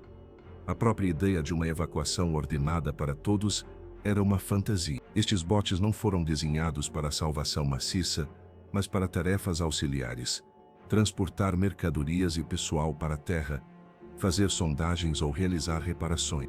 Além disso, no momento da catástrofe, estes botes muitas vezes já estavam danificados ou eram inacessíveis. A chalupa, arrumada no centro da coberta, podia ter sido esmagada pela queda de um mastro. Arriá a água em meio a uma tempestade, com o barco adernado e varrido pelas ondas, era uma operação hercúlea e extremamente perigosa. Requeria a coordenação de muitos homens operando um complexo sistema de aparelhamento, uma coordenação impossível em meio ao pânico. Muitas vezes o bote chocava-se contra o costado do barco ao ser baixado, ou inundava-se e zozobrava assim que tocava a água. A luta por estes escassos recursos era uma manifestação brutal da hierarquia social. Os oficiais, os passageiros nobres e os soldados, que muitas vezes conservavam as suas espadas e adagas, e às vezes até pistolas, tinham uma vantagem decisiva. Abriram caminho à força em direção aos botes, empurrando, batendo e esfaqueando os marinheiros de menor patente que se interpunham no seu caminho. Formavam-se grupos baseados na lealdade ou na força, protegendo o acesso ao bote contra todos os demais. Cortavam-se as mãos e os dedos daqueles que tentavam desesperadamente agarrar-se à borda da água. Proferiam-se promessas de riquezas em troca de um lugar e quebravam-se no instante em que o bote se afastava do casco que se afundava. As crônicas de naufrágios estão repletas destes atos de brutalidade. O historiador e náufrago Fernandes de Oviedo relata como, num naufrágio, os homens num bote remavam com fúria, utilizando os remos não só para se impulsionarem, mas para baterem nas cabeças dos seus antigos companheiros que nadavam em direção a eles pedindo auxílio. É a imagem definitiva do Homo homini lupus de Hobbes, o homem como um lobo para o homem, uma verdade que o mar revelava em toda a sua crueza. O cenário do naufrágio era um pesadelo sensorial. O som era uma sinfonia do caos. O estrondo contínuo do mar e do vento, o ranger agônico das madeiras do barco ao quebrarem-se sob a pressão, o assobio do ar escapando dos compartimentos inundados, os gritos dos homens e muitas vezes os relinchos aterrorizados dos cavalos ou outros animais presos no porão. A visão era um quadro do Apocalipse, uma coberta inclinada e escorregadia, semeada de escombros, aparelhamento partido e corpo, figuras humanas correndo na escuridão, caindo na água, lutando num pandemônio de sombras e espuma. Se o naufrágio ocorria de noite, a escuridão era quase total, tornando o terror ainda mais intenso. Se havia lua, a sua luz pálida só servia para revelar o horror da cena. Para aqueles presos sob a coberta, a situação era ainda mais desesperadora. No porão, os marinheiros, os passageiros de terceira classe ou os escravos encontravam-se numa armadilha mortal. A água subia rapidamente, fria e negra. As vias de acesso à coberta, estreitas escadas de mão, convertiam-se em gargalos onde as pessoas se esmagavam e pisoteavam na sua tentativa de escapar. A carga solta, barris, cofres, jaulas de animais, movia-se com a ondulação, esmagando quem se encontrava no seu caminho. Para os escravos acorrentados não havia escapatória possível. O seu destino era esperar, na mais absoluta escuridão, que a água lhes chegasse ao pescoço e lhes roubasse o último alento. O próprio barco, em sua agonia, convertia-se num monstro que matava. A sucção criada pelo afundamento de uma grande massa como um galeão podia arrastar os nadadores próximos para as profundezas. Os restos flutuantes, pranchões, mastros partidos, barris, convertiam-se em projéteis mortais no mar agitado, capazes de esmagar um crânio ou quebrar um membro. Neste caos, o instinto de sobrevivência adotava formas estranhas. Alguns, paralisados pelo medo, simplesmente ficavam parados, aceitando o seu destino com uma calma catatônica. Outros rezavam freneticamente, buscando um milagre de última hora. Alguns, num ato de desespero final, lançavam-se às ondas agarrados a qualquer objeto flutuante. Um pedaço de madeira, um barril vazio, o cadáver de um animal.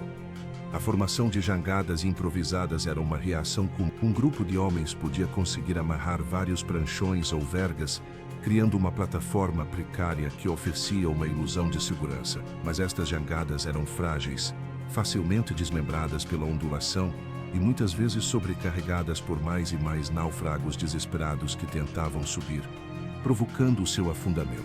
A decisão de abandonar o barco era em si mesma um dilema terrível. Enquanto o barco, embora moribundo, se mantivesse à tona, oferecia uma plataforma libervada sobre a água gelada. Saltar demasiado cedo podia significar morrer de hipotermia ou esgotamento antes que o barco afundasse de vez. Saltar demasiado tarde podia significar ser arrastado pela sucção. Os marinheiros mais experientes muitas vezes eram os últimos a abandonar a nave, esperando o momento preciso, buscando o melhor pedaço de naufrágio a que se agarrar. Mesmo aqueles que conseguiam subir a um dos botes, não estavam a salvo. O bote sobrecarregado era instável e difícil de governar. O primeiro objetivo era afastar-se rapidamente do barco, que afundava, para evitar a sucção. Depois, começava uma nova luta. A luta contra os elementos numa embarcação minúscula e aberta, e a luta interna pelo poder e os escassos recursos, se é que se tinha conseguido salvar algo de água ou comida. O oficial de mais alto escalão que tivesse sobrevivido tentaria impor a sua autoridade, mas esta era muitas vezes desafiada pelos marinheiros, que sentiam que as regras do mundo anterior já não se aplicavam. As decisões sobre que rumo tomar, como racionar a água, ou se recolher ou não outros náufragos, convertiam-se em fonte de conflitos mortais. Assim, o instante da ruptura não era um único momento, mas uma cascata de falhas sistêmicas, físicas, sociais e psicológicas que transformavam uma comunidade humana numa massa de indivíduos aterrorizados. Era a prova definitiva que revelava a verdadeira natureza dos homens e da sociedade que tinham construído. Na maioria dos casos, a prova era falhada. A hierarquia convertia-se em tirania, a camaradagem em traição e a esperança numa luta animal por mais um minuto de vida. O naufrágio era, na sua essência mais profunda, o colapso de todo o significado. A agonia da sobrevivência. Em alto mar, o afundamento do navio não é o fim da tragédia, é o prólogo de um novo ato, muitas vezes mais longo e cruel. Para os poucos que sobreviveram ao caos inicial, que conseguiram escapar da sucção do barco e encontrar um lugar num bote sobrecarregado ou agarrar-se a um pedaço de madeira flutuante, começa uma prova de resistência que leva o ser humano aos limites absolutos da sua capacidade física e mental. O oceano, que foi o caminho para a fortuna ou a nova vida, transforma-se num purgatório líquido, uma planície infinita e hostil onde cada amanhecer traz consigo a mesma pergunta: como sobreviver um dia mais? A agonia dos náufragos em mar aberto é uma história de privações extremas, de dor física insuportável e de uma desintegração psicológica que converte os homens em fantasmas de si mesmos, muito antes que a morte lhes ofereça a sua libertação final. A primeira imediata ameaça é o afogamento. Mesmo para aqueles que encontraram o refúgio temporário, o mar continua a ser um inimigo implacável. Os botes apinhados e muito baixos na água são constantemente varridos pelas ondas. Cada embate do mar inunda a pequena embarcação, obrigando os sobreviventes a um trabalho de esgoto incessante e esgotador. Com as mãos, com um sapato, com um chapéu, qualquer objeto serve para tirar a água que ameaça afundá-lo. Este esforço, realizado por homens já enfraquecidos e em estado de choque, consome as suas preciosas energias. Para quem se agarra a restos flutuantes, a luta é ainda mais direta. Devem combater constantemente a ondulação que tenta arrancá-los do seu precário apoio, uma batalha que requer uma força que diminui a cada hora que passa. A segunda ameaça, e talvez a mais insidiosa nas latitudes tropicais, é o sol. Sem a proteção das cobertas ou dos toldos do barco, os náufragos estão expostos sem piedade aos seus raios. A pele, constantemente molhada pela água salgada que intensifica os efeitos da radiação, queima-se rapidamente, cobrindo-se de bolhas dolorosas que depois se infectam. Os lábios racham e sangram. Os olhos, encandeados pelo reflexo do sol na superfície da água, inflamam-se, provocando uma dor aguda e, às vezes, uma cegueira temporária. O calor é sufocante e o corpo, numa tentativa desesperada de arrefecer, sua profusamente, acelerando perigosamente o processo de desidratação. A insolação provoca dores de cabeça latijantes, náuseas, tonturas e, finalmente, delírio. Os homens começam a ter alucinações, a ver barcos fantasma no horizonte ou a conversar com companheiros já falecidos. A sede é o tormento central, o eixo sobre o qual gira toda a experiência do náufrago. O corpo humano pode sobreviver semanas sem comida, mas apenas alguns dias sem água. No meio de uma imensidão de água, a ironia é de uma crueldade infinita. Os sobreviventes veem-se rodeados pelo objeto do seu desejo mais desesperado, um objeto que, no entanto, é um veneno mortal. Beber água do mar é uma das piores decisões que um náufrago pode tomar. A água salgada contém uma concentração de sais muito maior que a dos fluidos corporais. Para eliminar este excesso de sal, os rins necessitam utilizar mais água do que a que foi ingerida, extraindo-a dos tecidos do corpo. O resultado é uma desidratação paradoxal. Quanto mais água do mar se bebe, mais sedento e desidratado se está. Este processo acelera a falha renal e conduz à loucura e à morte. A agonia da sede é uma tortura que consome cada pensamento. A boca e a garganta secam até sentirem como papel de lixa, a saliva torna-se espessa e pegajosa, a língua incha dificultando a fala e a respiração. O desespero leva os homens a procurar qualquer fonte de líquido, por repulsiva que seja. Bebem a sua própria urina, um ato que, embora instintivo, só piora a situação, já que reintroduz no corpo as toxinas que os rins já filtraram. Nas crônicas mais extremas, relata-se que os homens abriam as veias dos seus companheiros moribundos para beber o seu sangue.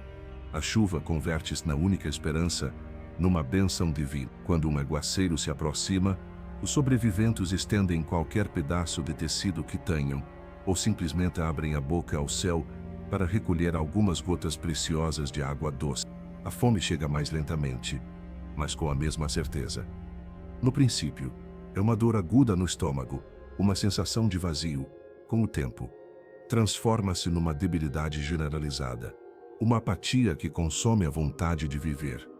Os corpos, privados de energia, começam a consumir-se a si mesmos. Os músculos atrofiam, os ossos marcam-se sob a pele. A inanição leva ao desespero e à ruptura dos últimos tabus. Os homens tentam pescar com anzóis improvisados, feitos com um prego ou um pedaço de metal, utilizando como isca um pedaço da sua própria roupa, ou, em casos extremos, um pedaço de carne humana. Comem as algas que aderem ao bote ou aos restos do naufrágio. Às vezes, a sorte sorri-lhes e um peixe voador aterra no bote, ou uma tartaruga marinha passa suficientemente perto para ser capturado. Estes pequenos tesouros de proteína repartem-se meticulosamente e devoram-se crus, incluindo o sangue e as vísceras, numa tentativa de obter a máxima nutrição. Quando todas as outras fontes de alimento se esgotam, surge o espectro do canibalismo. Esta não é uma decisão que se tome de ânimo leve. É o resultado de um lento descenso à animalidade impulsionado pela dor insuportável da fome. Geralmente, começa-se pelos corpos daqueles que já morreram pela sede ou pela doença. Estabelece um costume do mar, um conjunto de regras macabras para regular o processo. Às vezes, atiram-se sortes para decidir quem será sacrificado para alimentar os demais, como no famoso caso do navio inglês Mignonette, no século. Os sobreviventes, em seus relatos posteriores, muitas vezes descrevem esses atos com uma mistura de horror e uma justificação pragmática, como a única forma de terem conseguido sobreviver. O canibalismo deixa uma cicatriz psicológica indelével, uma lembrança de ter cruzado uma fronteira fundamental da condição humana. A vida marinha, longe de ser uma fonte de consolo, converte-se numa ameaça constante. Os tubarões, atraídos pelo cheiro do sangue ou os corpos que às vezes se atiram pela borda, começam a seguir o bote ou a balsa. Sua presença é um lembrete constante da precariedade da situação. Uma barbatana dorsal que corta a água perto do bote é suficiente para gelar o sangue. Os homens evitam deixar as mãos ou os pés na água. Às vezes, os tubarões batem no fundo do bote, como se testassem sua resistência, um ato que aterroriza seus ocupantes. A exposição aos elementos também traz consigo a hipotermia, mesmo em águas tropicais. À noite, sem o calor do sol, a temperatura desce. Os corpos, molhados e enfraquecidos, perdem calor rapidamente. Os calafrios incontroláveis são o primeiro sintoma, seguidos da confusão, da perda de coordenação e, finalmente, da consciência e da morte. Os sobreviventes aninham-se juntos, buscando o calor corporal dos outros, numa tentativa desesperada de se manterem vivos até o amanhecer. A desintegração física anda de mãos dadas com a desintegração psicológica. A esperança é um recurso tão vital como a água, e esgota-se com a mesma rapidez. Cada dia, os olhos dos náufragos perscrutam o horizonte em busca de uma vela, de uma linha de terra, de um sinal de fumo, e cada dia, o horizonte vazio devolve-lhes a mesma resposta: nada. A monotonia da paisagem, um círculo infinito de céu e água, é enlouquecedora. O ciclo de esperança e desespero repete-se com cada avistamento falso, com cada nuvem no horizonte que se confunde com uma ilha. A estrutura social dentro do bote decompõe-se ou transforma-se numa tirania. A liderança muitas vezes recai sobre o indivíduo mais forte ou mais impiedoso, não necessariamente no de maior patente. Estabelecem-se regras estritas para o racionamento dos escassos recursos, um gole de água a mais, um pedaço de biscoito roubado, podem ser punidos com a morte. A paranoia instala-se. Cada homem vê os outros como um rival na luta pela sobrevivência, como mais uma boca para alimentar, ou, no pior dos casos, como uma futura fonte de alimento. As conversas cessam, substituídas por um silêncio hostil e desconfiado, quebrado apenas pelos gemidos dos moribundos. A mente, para escapar do horror da realidade, refugia-se na apatia ou na loucura. Alguns sobreviventes caem num estado de estupefação, indiferentes a tudo que os rodeia, esperando passivamente a morte. Outros, como se mencionou, sofrem delírios e alucinações, vendo jardins exuberantes no meio do oceano ou ouvindo as vozes dos seus entes queridos. Alguns, num ataque de loucura, atiram-se pela borda, buscando na morte um alívio para o seu sofrimento. O tempo perde o seu significado. Os dias e as noites fundem-se num contínuo de miséria. Os sobreviventes perdem a noção de quanto tempo estiveram à deriva. Os seus corpos convertem-se em mapas do seu sofrimento. Pele queimada e ulcerada, lábios inchados, costelas marcadas, olhos afundados nas suas órbitas. São espectros, esqueletos vivos animados por um último e obstinado instinto de sobrevivência. O resgate, se chega, é muitas vezes tão traumático quanto a própria experiência. Os resgatadores encontram seres infra-humanos, criaturas que esqueceram como falar, que se escondem da luz do sol, que se agarram aos seus últimos pedaços de carne humana com ferocidade. A volta à civilização é um choque. O sabor da água doce, a sensação de uma cama, a amabilidade do outro ser humano, são experiências avassaladoras para uma mente e um corpo que se adaptaram a um mundo de privação absoluta. A Odisseia em mar aberto é, portanto, um descenso aos infernos. É um processo de despojamento no qual o náufrago perde tudo que o define como humano, sua sociedade, suas ferramentas, sua moral, sua sanidade e, finalmente, seu próprio corpo. É um testemunho aterrador da resistência do organismo humano, mas também da sua extrema fragilidade. Para os poucos que conseguiam completá-lo e voltar para contar, o purgatório do oceano deixava uma marca indelével, uma sombra na alma que nem o tempo, nem a distância podiam apagar. A falsa salvação da costa. Novos perigos em terra, após uma odisseia de sofrimento inenarrável na imensidão do oceano. O avistamento de terra é um momento de êxtase quase religioso, uma ressurreição. Para os sobreviventes esqueléticos e meio loucos, que se encolhem num bote ou se agarram aos restos do seu barco, a linha escura que se desenha no horizonte é a encarnação de todas as suas esperanças. É a água doce, é comida, é refúgio, é o fim da tortura. O grito de terra, terra anima os moribundos e arranca lágrimas dos olhos de homens que criam tê-las esgotado todas. No entanto, esta euforia é muitas vezes o prelúdio de uma nova e amarga decepção. A margem que da distância parece o paraíso revela-se com frequência uma armadilha mortal, um novo círculo do inferno disfarçado de salvação. Chegar à terra firme não é o fim do Calvário, mas o começo de um novo capítulo da luta pela sobrevivência, um em que os perigos são diferentes, mas não menos letais. O primeiro obstáculo é, ironicamente, a própria terra. Aproximar-se de uma costa desconhecida é uma das manobras mais perigosas da navegação, e fazê-lo numa embarcação precária e sem governo é quase um suicídio. Muitas das costas do Caribe, da Flórida ou do Brasil, destinos comuns dos náufragos, são marginadas por recifes de coral afiados como lâminas ou por rebentações traiçoeiras. A mesma ondulação que os atormentou em mar aberto converte-se agora no ariete que ameaça esmagá-los contra as rochas. Manobrar um bote pesado ou uma balsa improvisada através dos canais de um recife, sem conhecer o seu traçado, é uma tarefa impossível para homens enfraquecidos pela fome e pela sede. Com demasiada frequência, o bote naufraga nas ondas que quebram, lançando seus ocupantes para um mar de espuma e rochas, onde morrem afogados ou golpeados a escassos metros da areia que tanto ansiavam.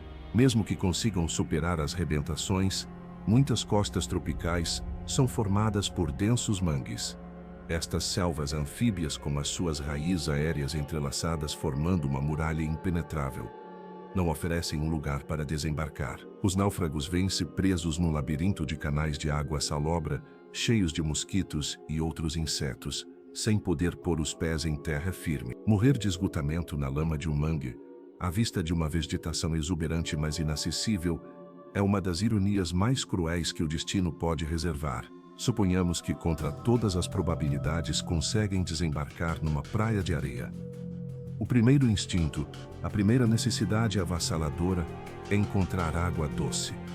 A sede, que tem sido a sua torturadora durante dias ou semanas, impulsiona-os a uma busca frenética, bebendo das primeiras poças ou riachos que encontram, sem saber que esta água, aparentemente pura, pode estar contaminada por bactérias, parasitas ou a decomposição de matéria orgânica. Doenças como a cólera, a febre tifoide ou a jardíase, contraídas ao beber água contaminada, podem matar um homem debilitado em questão de dias, com contomas de vômitos, diarreia e desidratação severa, justo quando pensava ter encontrado a fonte da vida. Às vezes, a fonte de água mais próxima está a quilômetros da costa, e os náufragos, demasiado fracos para caminhar, morrem de sede na mesma praia que consideraram sua salvação. A busca por alimento apresenta um desafio similar. Uma ilha tropical pode parecer um Éden de abundância, com árvores carregadas de frutas exóticas e uma relva cheia de vida. No entanto, para um europeu do século XVI ou XVII, esta natureza é um livro fechado escrito numa língua desconhecida. Não sabem distinguir as frutas comestíveis das venenosas.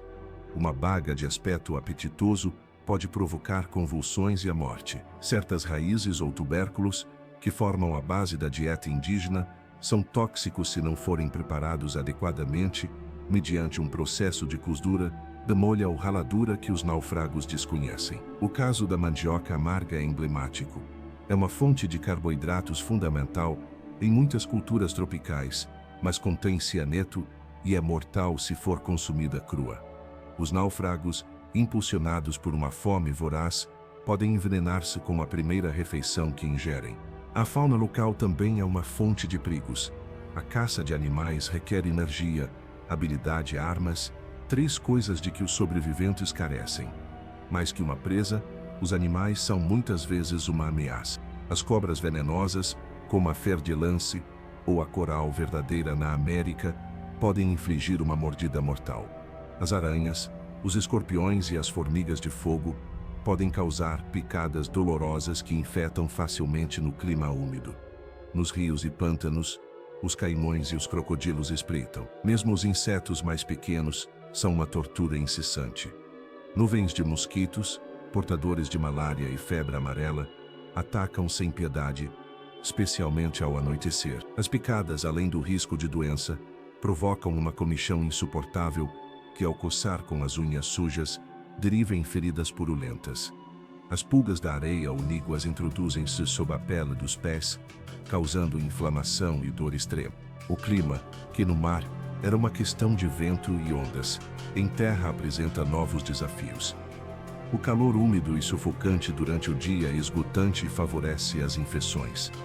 As chuvas torrenciais podem provocar inundações repentinas e tornar impossível manter um fogo aceso. À noite, a temperatura pode baixar consideravelmente e os náufragos, com as suas roupas em farrapos e sem um refúgio adequado, sofrem de frio e de hipotermia, apesar de estarem no trópico. Construir um refúgio rudimentar com ramos e folhas é uma tarefa que exige uma energia que simplesmente não tem. A condição física dos sobreviventes é o seu pior inimigo. Os seus corpos, já no limite pela experiência no mar, são extremamente vulneráveis. Um simples corte com uma rocha ou um espinho pode converter-se numa ferida grave. Num ambiente quente e úmido, qualquer ferida infecta-se rapidamente. Sem antissépticos nem antibióticos, a infecção pode derivar numa septicemia, uma infecção generalizada no sangue ou em gangrena. A doença do casco, uma afecção comum entre os náufragos que caminhavam descalços, consistia no aparecimento de úlceras profundas nos pés, que lhes impediam de caminhar e os prostrava, condenando-os a uma morte lenta. O sistema imunológico, enfraquecido pelo escorbuto e pela malnutrição, é incapaz de combater a mais mínima infecção. O impacto psicológico da falsa salvação é devastador. Após a euforia inicial, a crua realidade da nova luta pela sobrevivência submerge os homens numa profunda depressão. A desesperança que no mar se combatia com a vista fixa no horizonte Agora alimenta-se da visão de uma natureza exuberante mas hostil. A solidão é avassaladora. O silêncio da selva, quebrado apenas pelos sons estranhos e inquietantes de animais desconhecidos, pode ser mais enlouquecedor que o estrondo da tempestade. A sensação de ser os únicos seres humanos no mundo que lhes é completamente alheio erode a sanidade. A dinâmica de grupo, se é que sobreviveu mais de uma pessoa, enfrenta novas tensões.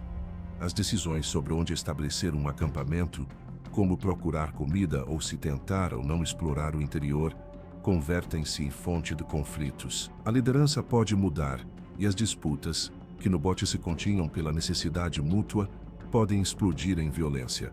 As crônicas de náufragos muitas vezes relatam como os grupos se dividiam ou como alguns indivíduos eram abandonados ou assassinados pelos seus companheiros. Um exemplo histórico que ilustra perfeitamente a armadilha da orla é a história de Pedro Serrano, um capitão espanhol cujo barco naufragou no Caribe em 526.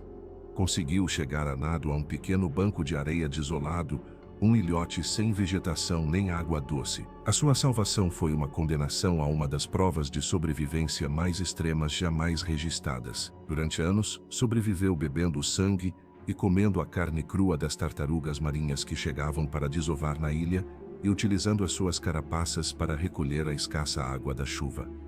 Viveu num estado de solidão absoluta, até que, milagrosamente, outro náufrago chegou à sua ilha. A sua história, que inspirou o Robinson Crusoe de Defoe, é um testemunho da resistência humana, mas também de que chegar à terra é muitas vezes o começo de uma luta tão desesperada, ou mais, que a que se trava no mar.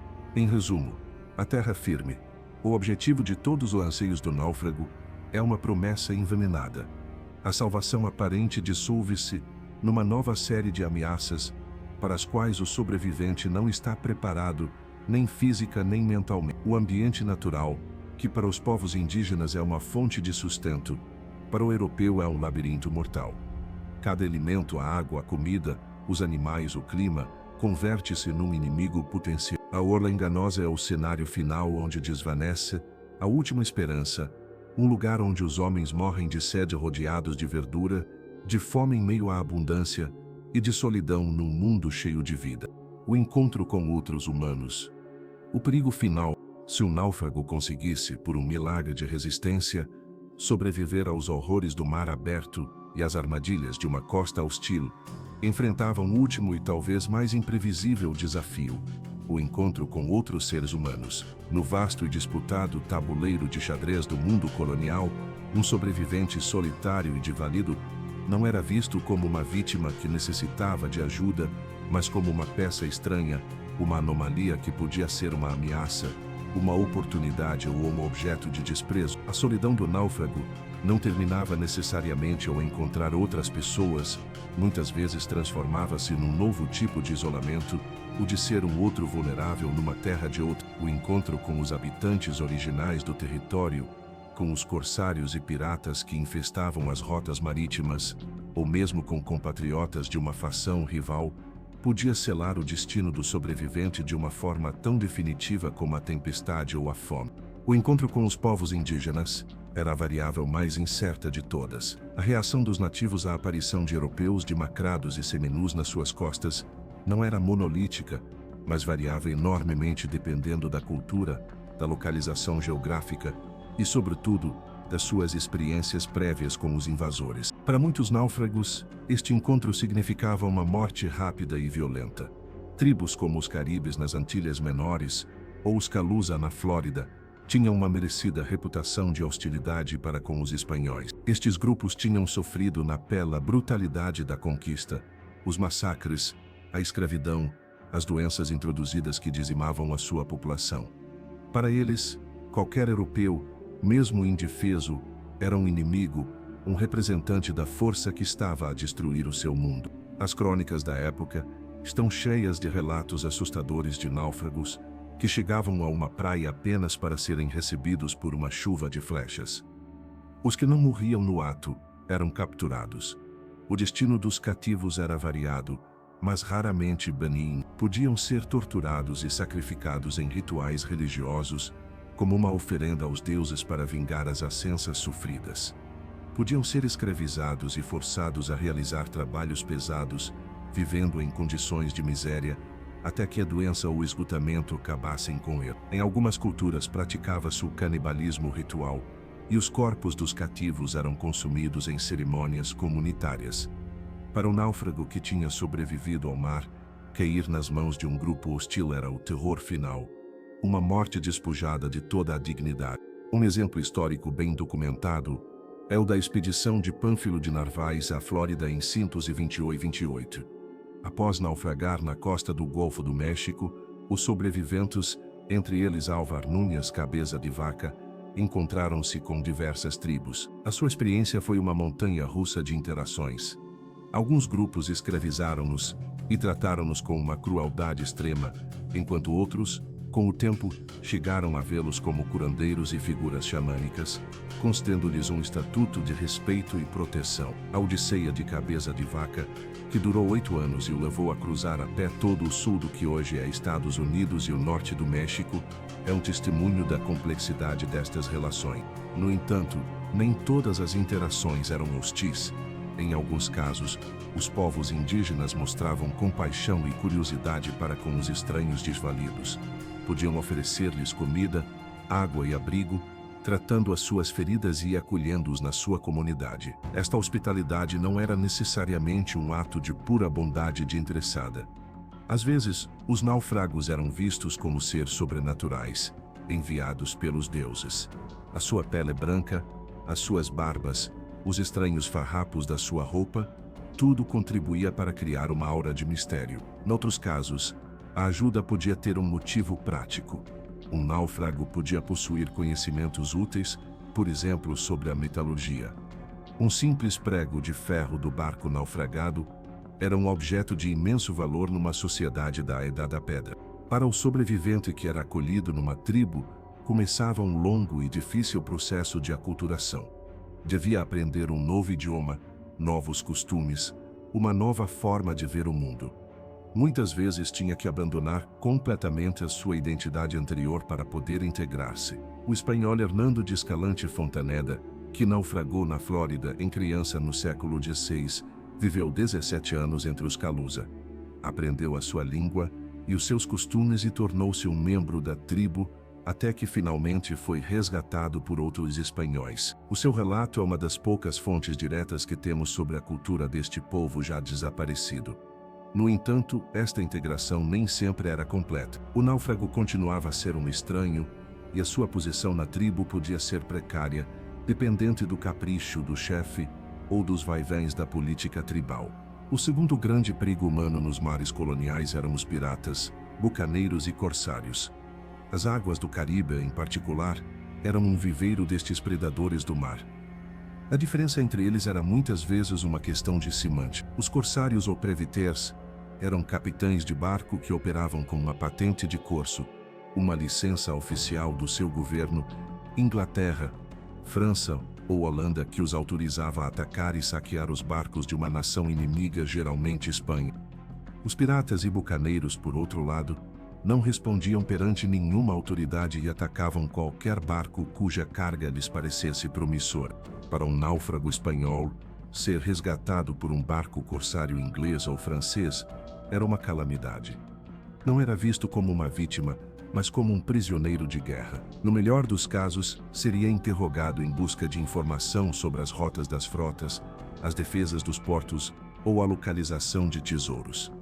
Depois, poderia ser abandonado numa ilha desta, vendido como servo ou retido para pedir um resgate. No pior dos casos, se opusesse resistisse ou se a tripulação corsária estivesse de mau humor, podia ser torturado e assassinado sem mais rodeio. As histórias da crueldade de piratas como François Lolonai, que desfrutava torturando pessoalmente os seus prisioneiros espanhóis, eram bem conhecidas e aterrorizavam os marinheiros. Se o resgate fosse realizado por um navio pirata, o destino era ainda mais incerto. Os piratas formavam sociedades democráticas e anárquicas, e o destino de um prisioneiro podia depender de uma votação da tripulação. Às vezes, aos marinheiros do barco capturado, oferecia-se a opção de se juntarem à tripulação pirata. Para um homem que tinha sofrido a brutal disciplina e as miseráveis condições da marinha mercante ou de guerra, a vida pirata, com a sua promessa de liberdade e riqueza, podia parecer uma opção atraente. Esta era a única forma em que um náufrago podia, paradoxalmente, melhorar o seu estatuto social. No entanto, se recusasse, o seu destino era sombrio. O abandono numa ilha deserta com uma pistola, um pouco de pólvora e uma garrafa de rum era um castigo pirata clássico. Mesmo ser resgatado por um barco da própria nação não era uma garantia de salvação. As rivalidades políticas e pessoais existiam. Um náufrago podia ser visto com suspeita, como um possível desertor ou um espião. Se o barco que o resgatava pertencesse a uma companhia comercial rival ou a uma facção política oposta à do seu capitão original, podia ser tratado com hostilidade. Além disso, um barco resgatador nem sempre estava disposto a desviar-se da sua rota ou a partilhar as suas escassas provisões com um grupo de sobreviventes. Não era incomum que um capitão, depois de ouvir a história dos náufragos, simplesmente lhes desse um pouco de água e lhes desejasse boa sorte, abandonando-os de novo ao seu destino. Finalmente, a dimensão da solidão absoluta, a experiência de não encontrar ninguém em absoluto. Um náufrago podia passar meses ou mesmo anos numa ilha deserta sem ver outro ser humano. Esta solidão total é uma forma de tortura psicológica que corrói a mente. O sobrevivente fala sozinho para não esquecer o som da sua própria voz. Cria companheiros imaginários. Luta contra o desespero e a loucura, mantendo viva a esperança do resgate mediante a criação de rotinas e projetos, como a construção de uma cabana ou a exploração da ilha. A história de Alexander Selkirk, o marinheiro escocês abandonado nas Ilhas Juan Fernandes que inspirou Robinson Crusoe, é o arquétipo desta luta contra a loucura através do trabalho e da autossuficiência. Neste complexo panorama humano, o náufrago era a peça mais fraca do jogo.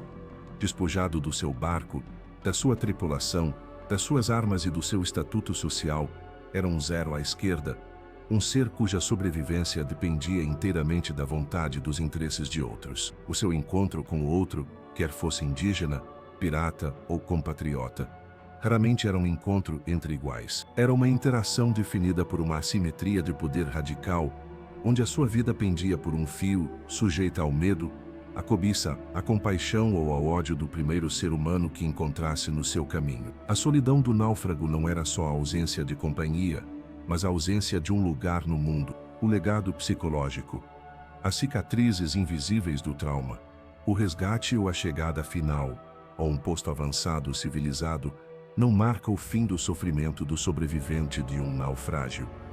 De facto, para muitos hoje é o começo de uma nova forma de agonia, uma que não se trava no mar ou na selva, mas nos silenciosos e labirínticos corredores da própria mente. O corpo pode sarar, as feridas podem cicatrizar e o peso pode ser recuperado, mas as cicatrizes da alma são muitas vezes permanentes. O trauma psicológico experienciado por aqueles que olharam a morte de frente, que transgrediram os limites da resistência humana e foram testemunhas ou participantes de atos de uma brutalidade inimaginável, deixam uma marca indelével. O sobrevivente regressa ao mundo dos vivos, mas uma parte dele permanece para sempre à deriva no oceano da sua memória, atormentado por fantasmas que só ele pode ver. Hoje em dia, dispomos de um quadro clínico para entender estas feridas. O transtorno de estresse pós-traumático, TSPT. Embora o termo seja moderno, os sintomas que descreve são tão antigos como a própria experiência humana do trauma. Os sobreviventes de naufrágios da era colonial, sem a linguagem da psicologia para articular a sua dor, manifestavam nas suas ações e nos seus escritos todos os sinais clássicos desta aflição. As suas noites estavam povoadas de pesadelos recorrentes, revivendo uma e outra vez os momentos mais terroríficos do naufrágio. O estrondo do barco ao chocar, os gritos dos seus companheiros a afogarem-se, o rosto do homem que tiveram de deixar para trás. O sono, em vez de ser um refúgio, convertia-se numa repetição da tortura. Durante o dia, sofriam de flashbacks ou memórias intrusivas. Um som forte, o cheiro do sal no ar, uma tempestade repentina, qualquer estímulo sensorial, podia desencadear uma onda de pânico e fazê-los reviver o evento como se estivesse a acontecer de novo. Estes episódios eram incontroláveis e profundamente angustiantes, transportando-os de volta ao caos e ao terror do naufrágio num piscar de olhos. Para evitar esta dor, Muitos desenvolviam comportamentos de evitação, recusavam-se a falar do sucedido, evitavam qualquer coisa que lhes recordasse, e, sobretudo, muitos deles nunca mais voltavam a embarcar. O mar, que tinha sido a sua vida e o seu sustento, convertia-se num objeto de fobia insuperável. O simples facto de ver o oceano podia provocar-lhes ataques de ansiedade. A hipervigilância era outro sintoma comum. Tendo vivido num estado de alerta máximo durante semanas ou meses, onde o mais mínimo sinal de perigo podia significar a morte, o sistema nervoso do sobrevivente ficava encalhado em modo de sobrevivência. Estavam constantemente em guarda, assustando-se com facilidade, irritáveis e com uma incapacidade para relaxar. A sua visão do mundo tinha mudado fundamentalmente. Já não era um lugar seguro e previsível, mas um ambiente cheio de ameaças potenciais. Talvez o aspecto mais doloroso e complexo do trauma fosse a culpa do sobrevivente. Perguntavam-se uma e outra vez por que eles tinham sobrevivido enquanto outros, muitas vezes mais fortes, mais jovens ou mais merecedores, tinham perecido. Sentiam-se culpados pelos atos que tinham cometido para sobreviver, por terem lutado por um lugar num bote, por não terem ajudado alguém que pedia auxílio, por terem participado no canibalismo. Estas ações, necessárias para a sobrevivência numa situação extrema, eram julgadas com dureza à luz da moralidade do mundo normal. O sobrevivente sentia-se manchado, indigno da vida que lhe tinha sido concedida. Esta culpa podia manifestar-se como uma profunda depressão, um sentimento de vazio e uma incapacidade para experimentar a alegria ou o prazer. O regresso à sociedade era muitas vezes um processo de alienação. O sobrevivente voltava a um mundo que tinha seguido o seu curso, um mundo de preocupações triviais e rotinas cotidianas que a ele lhe pareciam absurdas e sem sentido. Como podia preocupar-se com o preço do vinho ou com uma disputa vizinhal quando tinha visto homens devorarem-se uns aos outros?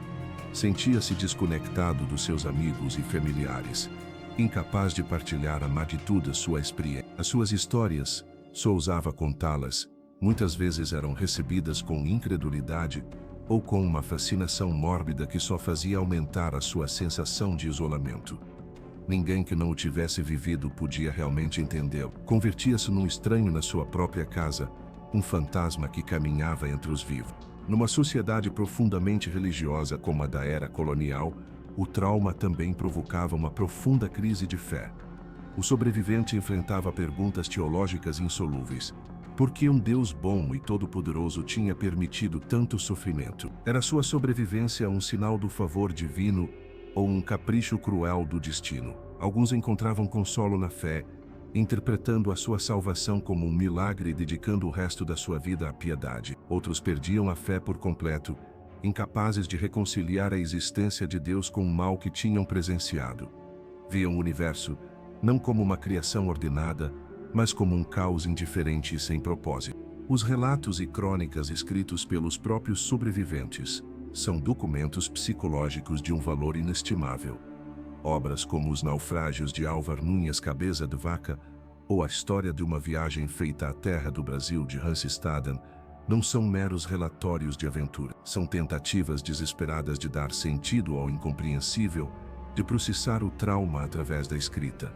Nas suas páginas, muitas vezes pode-se ler nas entrelinhas a dor e a confusão. Utilizam uma linguagem cheia de referências religiosas, tentando enquadrar a sua experiência na narrativa familiar do sofrimento, da prova e da redenção.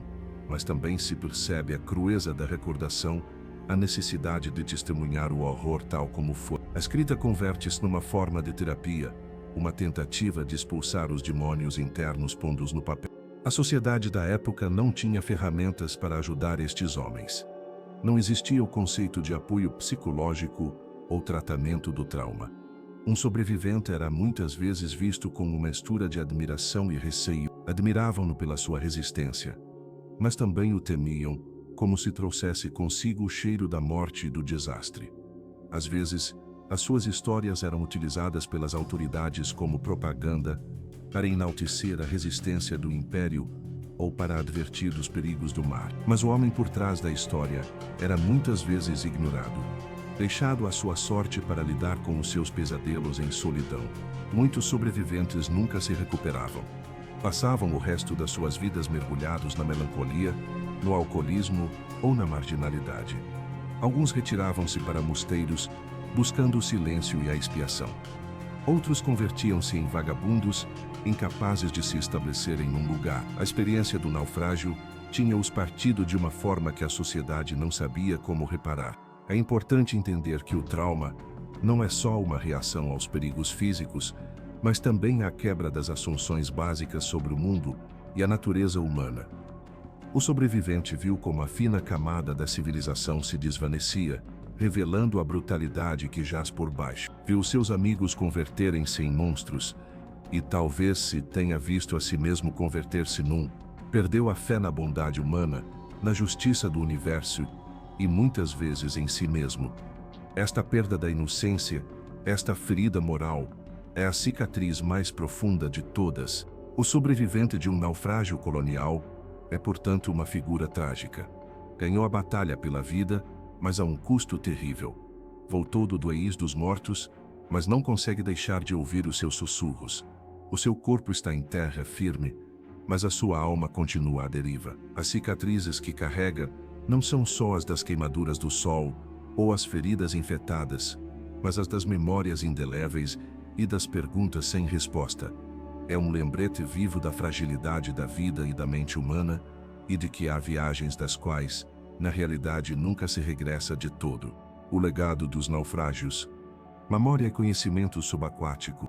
Os naufrágios da era colonial, no seu tempo, foram tragédias humanas de uma magnitude devastadora, mas também eventos efêmeros, engolidos pelo oceano e rapidamente apagados da memória coletiva, salvo pelas crônicas dos poucos sobreviventes, ou pelos registros burocráticos que davam conta da perda de um navio e da sua carga. No entanto, com o passar dos séculos, estas catástrofes silenciadas adquiriram um novo e profundo significado. O fundo do mar, esse vasto cemitério de ambições e desesperanças, converteu-se num arquivo sem paralelo, uma cápsula do tempo que preserva os restos materiais de um mundo desaparecido. O legado dos naufrágios coloniais é, portanto, duplo. Por um lado, é um legado de memória e advertência, um lembrete do imenso custo humano que subjaz à narrativa heróica da Era dos Descobrimentos. Por outro, é um legado tangível, um tesouro de informação que a arqueologia submarina moderna está a começar a decifrar, lançando uma luz sem precedentes sobre a vida cotidiana, a tecnologia, o comércio e as realidades brutais daquele tempo. O mar, na sua aparente destrutividade, é paradoxalmente um meio de conservação excepcional. Nas profundezas, a ausência de luz e oxigênio, juntamente com as baixas temperaturas, retarda drasticamente os processos de decomposição. Os restos de um naufrágio, uma vez que se assentam no leito marinho e são cobertos pela areia e pelo sedimento, ficam selados e protegidos da degradação. Enquanto em terra os objetos de madeira, couro ou tecido se desintegram rapidamente, no fundo do mar podem conservar-se durante séculos num estado de preservação assombroso. Um naufrágio não é simplesmente um monte de escombros, é um sítio fechado, um microcosmo da vida no momento exato da catástrofe. Tudo o que havia a bordo, desde os canhões e as âncoras até as moedas, a cerâmica, os instrumentos de navegação e até os restos orgânicos como cimentos ou ossos de animais, fica congelado no tempo. O surgimento da arqueologia submarina como disciplina científica no século XX, graças ao desenvolvimento do mergulho autônomo, o aqualon de Jacques Cousteau, e de tecnologias de teledetecção como o sonar de varredura lateral e os magnetômetros, abriu uma janela para este mundo submerso. Os arqueólogos submarinos não são caçadores de tesouros. O seu objetivo não é a recuperação de objetos de valor monetário, mas a escavação e o estudo metódico do jazigo para reconstruir a história do barco e das pessoas que viveram e morreram nele. Cada objeto, por humilde que seja, é uma peça de um quebra-cabeça histórico. O estudo dos restos do casco de um barco naufragado, por exemplo, proporciona-nos informação inestimável sobre as técnicas de construção naval da época. Os arqueólogos podem analisar o tipo de madeira utilizada, as técnicas de montagem, os métodos de calafetagem e as possíveis reparações realizadas durante a vida do barco. Isso permite-nos contrastar a realidade da construção com os tratados teóricos da época e entender melhor as vulnerabilidades intrínsecas que levavam tantos barcos à sua perdição. A descoberta de cascos forrados de chumbo ou com diferentes tipos de proteção contra a broma fala-nos da incessante batalha tecnológica contra os elementos. A carga do barco é um testemunho direto do comércio global que caracterizou a era colonial. Nos restos de um galeão espanhol, podem-se encontrar não só as barras de prata de Potosí ou as esmeraldas de Muso, mas também objetos que revelam as complexas redes comerciais. Porcelana chinesa da dinastia Ming, que viajava das Filipinas para o México no galeão de Manila e depois era transportada por terra para ser embarcada para a Espanha, especiarias das Molucas, sedas da Ásia. Estes achados materiais tornam tangível a escala e a complexidade da primeira globalização. Do mesmo modo, o estudo da carga de um navio negreiro como o Henrietta Marie, afundado em 700 perto da Flórida, revela o horror desse comércio. Grilhões de ferro, contas de vidro utilizadas para o escambo e a disposição do porão, desenhada para maximizar o número de seres humanos transportados como mercadoria. Os objetos de uso cotidiano encontrados nos naufrágios oferecem-nos uma visão íntima e sem filtros da vida a bordo, uma visão que muitas vezes contradiz os registros oficiais. A cerâmica de cozinha, os cachimbos de barro, os dados, os instrumentos musicais, as ferramentas dos artesãos, os efeitos pessoais dos marinheiros, cada objeto conta uma história. A análise dos restos dos alimentos, como os ossos de animais, as espinhas de peixe ou as sementes de plantas, permite-nos reconstruir a dieta real da tripulação, muitas vezes muito mais pobre e menos variada do que indicam as listas de provisões oficiais. O estudo dos esqueletos humanos, quando se conservam, proporciona dados sobre a idade, a proveniência, o estado de saúde e as doenças que padeciam os indivíduos a bordo, como o escorbuto ou a sífilis. Os instrumentos de navegação, como astrolábios, quadrantes ou compassos, são achados particularmente emocionantes. São os testemunhos materiais do desafio intelectual e técnico que supunha navegar pelos oceanos. Estudar a sua construção, as suas marcas e as suas possíveis imprecisões ajuda-nos a compreender melhor os desafios a que se enfrentavam os pilotos e as causas dos erros de navegação que levaram a tantos desastres. Para além do conhecimento histórico e arqueológico, o legado dos naufrágios é um poderoso lembrete do custo humano da história. A narrativa tradicional da Era dos Descobrimentos muitas vezes centra-se na figura dos grandes exploradores, dos conquistadores e dos monarcas, pintando um quadro de heroísmo, aventura e progresso. Os naufrágios obrigam-nos a olhar a outra face da moeda, a dos milhares de marinheiros anônimos, soldados, colonos e escravos que pereceram no mar, cujas vidas foram o combustível que alimentou a maquinaria do império. Cada barco afundado é um monumento a estas vidas perdidas. Obriga-nos a refletir sobre a brutalidade da empresa colonial, sobre a cobiça que sobrecarregava os barcos, sobre a indiferença que enviava os homens ao mar em navios podres, e sobre o choque de culturas que muitas vezes sentenciava os sobreviventes. Os naufrágios desmistificam a história, despojam-na da sua pátina romântica e apresentam-na na sua crua realidade. Este legado também levanta importantes questões éticas na atualidade. A controvérsia entre a arqueologia científica e a caça de tesouros comercial é um debate central. Para um caçador de tesouros, um naufrágio é uma mina de ouro e o seu objetivo é extrair os objetos de valor comercial o mais rapidamente possível, muitas vezes destruindo o contexto arqueológico no processo. Para um arqueólogo, esta prática é uma profanação, a destruição irreparável de uma fonte de conhecimento única. A Convenção da Unesco sobre a Proteção do Patrimônio Cultural Subaquático de 2001 é uma tentativa de estabelecer um quadro legal internacional para proteger estes jazigos, considerando-os patrimônio de toda a humanidade. Em conclusão, os ecos dos naufrágios coloniais ressoam nas profundezas do oceano, mas também na nossa consciência histórica. São mais do que simples histórias de desastres. São parábolas sobre a ambição, a vulnerabilidade e resiliência humanas. Ensinam-nos sobre a interação entre a tecnologia e a natureza, sobre a dinâmica do comércio e do conflito, e sobre a fragilidade da vida face à imensidão do oceano. Ao ouvir estes ecos, Ao estudar estes fragmentos de vidas passadas recuperados do abismo, não só honramos a memória dos que se perderam, mas também chegamos a uma compreensão mais profunda, mais honesta e mais humana do nosso próprio passado. O mar guarda os seus segredos, mas pouco a pouco, graças à ciência e a uma nova sensibilidade histórica, está a devolvê-los e com eles a oportunidade de reescrever a história, não só da perspectiva dos vencedores, mas também do silêncio das vítimas.